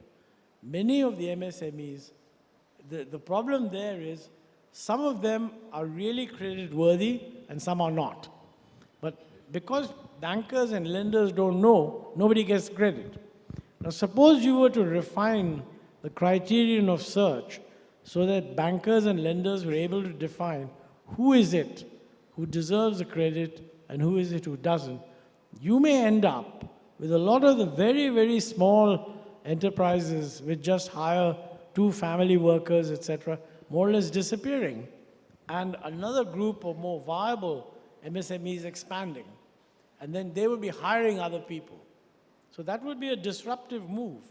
And if that succeeded, you might end up with a lot of employment, but you'd also end up with many MSMEs feeling that they're not getting credit at all, and that other fellows are getting a lot of credit. So those kinds of tensions will be there. Sure. One of the things, I just want to comment on this. One of the things that we always find a way around, we are very enterprising as Indians. So on labor laws, particularly in the mainstream, let's leave the specialized labor in manufacturing and others, but if you look at how there is an interesting ancillarization and specialization in labor force. You take the security guys, they come from a security agency and you're not hiring your own security guys. Similarly, organizations like Team Lease have really mastered this act of adhering to the labor laws, giving them all the welfare benefits, at the same time specializing and leasing out employees to your organizations. So I guess there's enough enterprise in the economy to look at how to address some of these issues. And I think that's a fairly interesting development, essentially because there is private capital coming in to look at these opportunities and encourage them and give them a valuation, list them on the market and so on. Do you think that should be encouraged in some way? No, my impression is that team leads, they're doing an excellent job in skilling. Yeah. In the sense that if you're setting up a hotel and in anticipation you're going to need 300 maids and 200 waiters within 6 months, team leads will arrange to find people, give them the right training, deliver them to you. I don't think that they are actually leasing them to you. They become either your employers or some other person has to treat them as contract labor, and they're responsible, and you then use them as contract labor. I'm not sure whether the law is very supportive of that, because I think my understanding is that if somebody has worked with you for more than a certain period, then they become your labor, which really means that what most of these guys do is they hire you for 3 months and then terminate and then hire you again for 3 months. Yeah. And people understand that and they accept that kind of an arrangement. That's not an ideal setup. Sure. I think it's better to have labor flexibility, but it's very difficult to persuade unions to accept that. A related issue here is what you mentioned, Amazon and gig work and so on. I think it's probably true that the change in technology, interconnectedness, digital technology, etc., will create a huge possibility for gig work. Now, the problem with gig work is that, when you're riding a boom and everything is fine and whenever you want the job, you're getting it. If you want to opt out, you can opt out. When you want to opt back in again, it's right there. That's fine. But if you're going to have ups and downs, when you have a down, then the same gig workers are not happy. Yeah. So I think you do need some system of social security. But that system of social security could be financed by, the wages paid for contract worker could be charged 2% or whatever it is, which goes into a fund to look after the interests of the same contract labor in times of difficulty.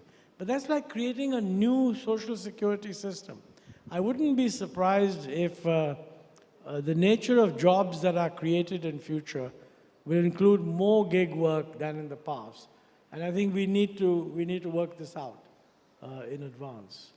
Okay, one thing is we constantly hear that, we are leapfrogging and we sort of left the manufacturing behind and we are leapfrogging into the service sector and so on. You think, is there a solution there to absorb this 20% from agriculture directly into the service sector of course, with a bridging mechanism which needs skilling, training, etc., etc.? Do you think that's foreseeable and would the market predominantly fund it or would the state fund it? How would that bridging happen? Well, I have no doubt that we are not doing as well as we should be on manufacturing. No. In the UPA, we had these ambitious goals. They've been repeated by the current government, but they're also not meeting them. So I personally feel that if the economy is growing at 7%, then certainly in India, the manufacturing sector should be growing at 10, 11%, at least. And it's not doing that. So there is some more scope there. But even if there is scope there, I think some of these other things, the gig work possibility, etc., they now need to be factored in. I mean, a lot of the working from home, which has become quite popular in the West, is bound to happen here also. And it has many positive features in the sense that, you don't all have to turn up in Bangalore and create a huge problem of rentals if you can work in the smaller cities getting a good salary at home. But in order to do that, you have to make sure that the degree of social security is not completely weakened. Okay, I have two last questions. One is what we would say the out-of-syllabus type of questions, which is, you are in South India, And you know, when the last Finance Commission was set up, there was some angst from the South Indian states because the Finance Commission terms of reference said use 2011 as your basis, 2011 population as your basis. There's also talk of delimitation that's happening. And you also know that the economic performance as well as the HDI performance of the southern states have been much better than the northern states.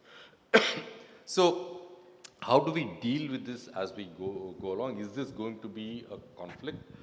Is it going to sort of result in some sort of a acrimonious exchange between the states and the center? Because you remember, even when the 15th Finance Commission was set up, the 6 states together under the leadership of Thomas Isaac sort of tried to do some representations on their own. How do you think it will pan out, and what is the implication? Associated with that is also the GST question. The GST question is wonderful for the businesses because it's ease of doing business.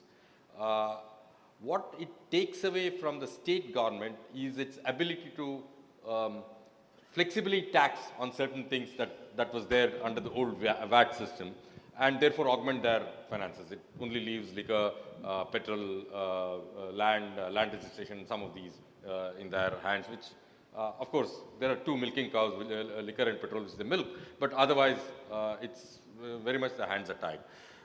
So from that perspective, is it going to create a little more problem for the center-state relationships as we go further? And is that, what is its implication on this nice growth plans that the M document 2 might have? No, I think this is a very difficult question because it goes to the heart of what is the political reaction to a growth which is not equal. Right. Okay. Now, if all the southern states are on one side, that becomes more of a problem because it becomes a north-south problem. Right. You'd have the same problem if different states grew at different rates, but some of the northern states were fast-growing, some of the northern states were slow-growing, and the same thing was true in the south. Then there would be northern states, the fast-growing states, would have a common interest with the southern states in the south. Right.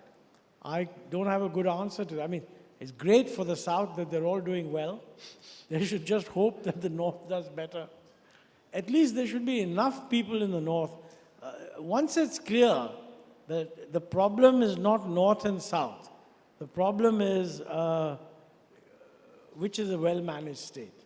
I must tell you a little story at this point. Way back, many years ago, I had done a paper on regional inequality in India after liberalization.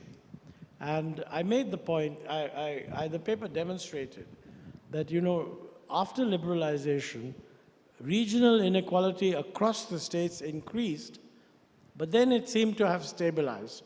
Okay. And I said, look, that's understandable because, when you have a set of controls which limit the private sector, and the private sector is more concentrated in the south, and you liberalize these controls, then the south will do very well. But in due course, this will spread and all states will benefit. And I was delivering this main results of the paper in a conference in Chennai. And one person from the audience said that, Mr. Ahluwalia, don't you think this liberalization is going to be very harmful for the backward states? At which, Murusili Maran, who was on the dais, he got up and he interrupted. He said, I want to say something. He said, there are no backward states in India. There are only mismanaged states. Now, at the back of people's minds, there's always this feeling that, look, if you're mismanaging your own problems, then you should solve them there. Yeah. And I think in any no finance commission can avoid facing up to the fact. The finance commission is not meant to neutralize the effect of interregional incompetence, because that is not incentive compatible. But it is a recognition that the poorer states need a little bit of a leg up. How much leg up, that's a different matter. On the states, by the way, I am not very sympathetic to the idea that flexibility is lost. The biggest thing that the states need to do, there are two areas where the states are completely free to levy taxes. One is agricultural income tax, and the other is property tax. In both, our performance is lousy. And certainly in the southern states, the percentage of people dependent on agriculture has gone down. There's a lot of very successful farming, horticulture and so on.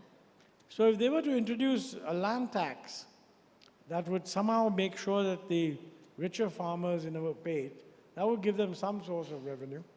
And as far as property tax is concerned, India is one of the worst cases. I mean, if you talk to anyone from any country, those of you who have relatives abroad, just ask them what is their house property tax as a percent of their annual income and compare it with here. It's minuscule here. And states should really, because really if you want urban facilities, that has to be paid for by property taxes. And we're not doing a good job there at all. Okay. I don't know. You may not want to answer these, but we end it with a few fun questions, hopefully. Who was the best finance minister for you to work with? Would you like to answer that? Yeah, sure. I worked with Manmohan Singh when the reforms were introduced. So clearly, he's far and above. I mean, he was responsible for making the big change in 1991. I also worked with Chidambaram, and he was a good finance minister. And actually, Yashwant Sinha also was a pretty sharp finance minister. I think it's not. I think if the governments broadly are pursuing the right agenda, it's not so much the individual quality of the finance minister, because if you have a good enough team, things should work. And one can imagine a situation where you have a technically very competent finance minister, and on the other hand, you have a finance minister who allows competence to flourish, but focuses mainly on the politics of getting the stuff across.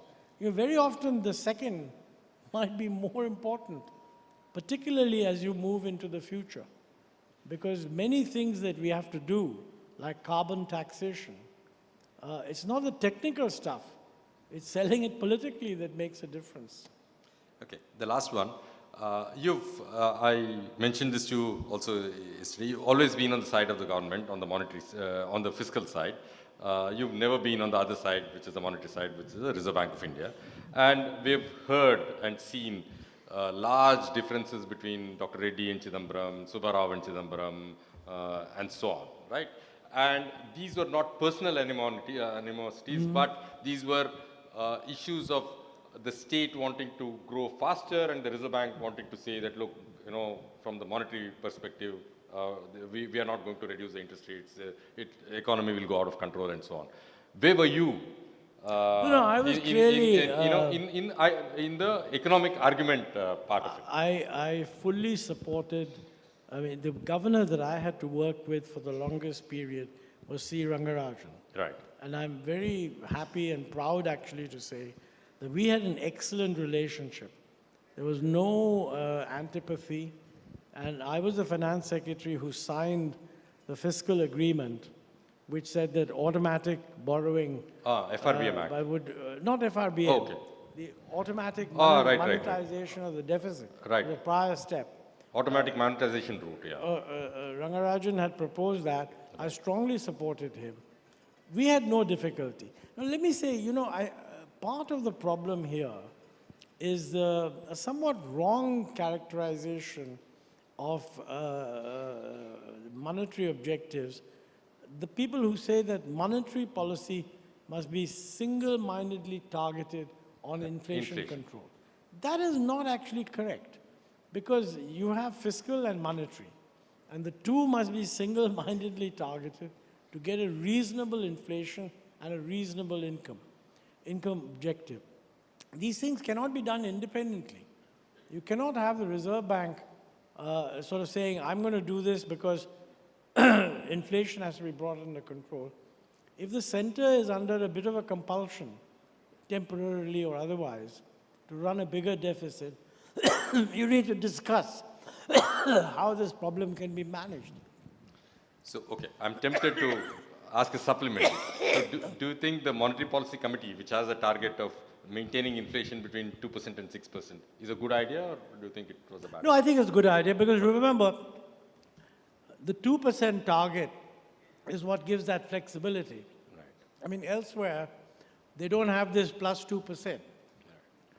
So what it now, as I understand it, if the inflation rate is 2%, then quite frankly, the Reserve Bank should cede priority to the government that the economy needs to be stimulated. If, on the other hand, the inflation rate is 6%, then the Finance Ministry should cede priority to the RBI. And I think they've done that reasonably well. Not having any of these things and just saying, keep discussing, that perhaps is not such a good idea. Fair enough. Thanks a lot, Montek. Thank you. Thank you. For a man of his stature to be able to sit amongst us for a long conversation is a privilege.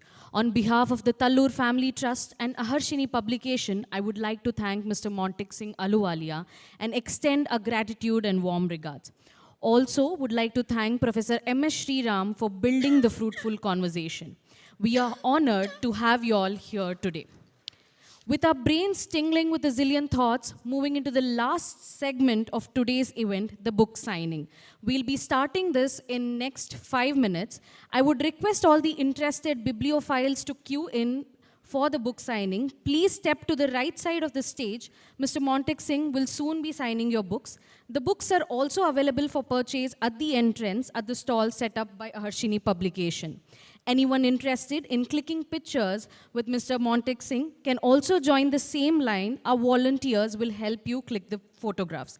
It's a humble request to kindly follow the line. Thank you.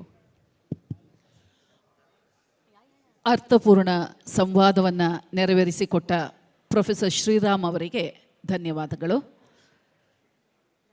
Padma Vibhushan Shri ಮೋಂಟೆಕ್ Singh Ahluwalia ಅವರ ಕೃತಿಯ ಕೆಲವು ಉದ್ಧೃತ ಸಾಲುಗಳೊಂದಿಗೆ ನಮ್ಮ ಇವತ್ತಿನ ಕಾರ್ಯಕ್ರಮವನ್ನು ನಾವು ಮುಗಿಸ್ತಾ ಇದ್ದೇವೆ.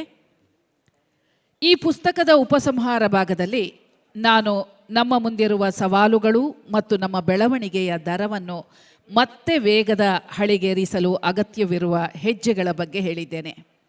ವೇಗದ ಬೆಳವಣಿಗೆಯ ದರದ ರಸ್ತೆ ಯಾವತ್ತಿಗೂ ಹೊಂಡ ಗುಂಡಿಗಳಿರುವ ಹಾದಿಯೇ. ಮುಂದಿನ ಕೆಲ ವರ್ಷಗಳಲ್ಲಿ ನಾವು ಮಹತ್ವದ ಸವಾಲುಗಳನ್ನು ಎದುರಿಸುವುದಿದೆ ಎನ್ನುವುದರಲ್ಲಿ ಯಾವುದೇ ಸಂಶಯ ಇಲ್ಲ. ಆದರೆ ಈ ಹಿಂದೆ ಕೂಡ ಇಂತಹದೇ ಸವಾಲುಗಳನ್ನು ನಾವು ಎದುರಿಸಿದ್ದೇವೆ ಮತ್ತು ಸವಾಲುಗಳನ್ನು ಯಶಸ್ವಿಯಾಗಿ ಮೆಟ್ಟಿ ನಿಂತಿದ್ದೇವೆ.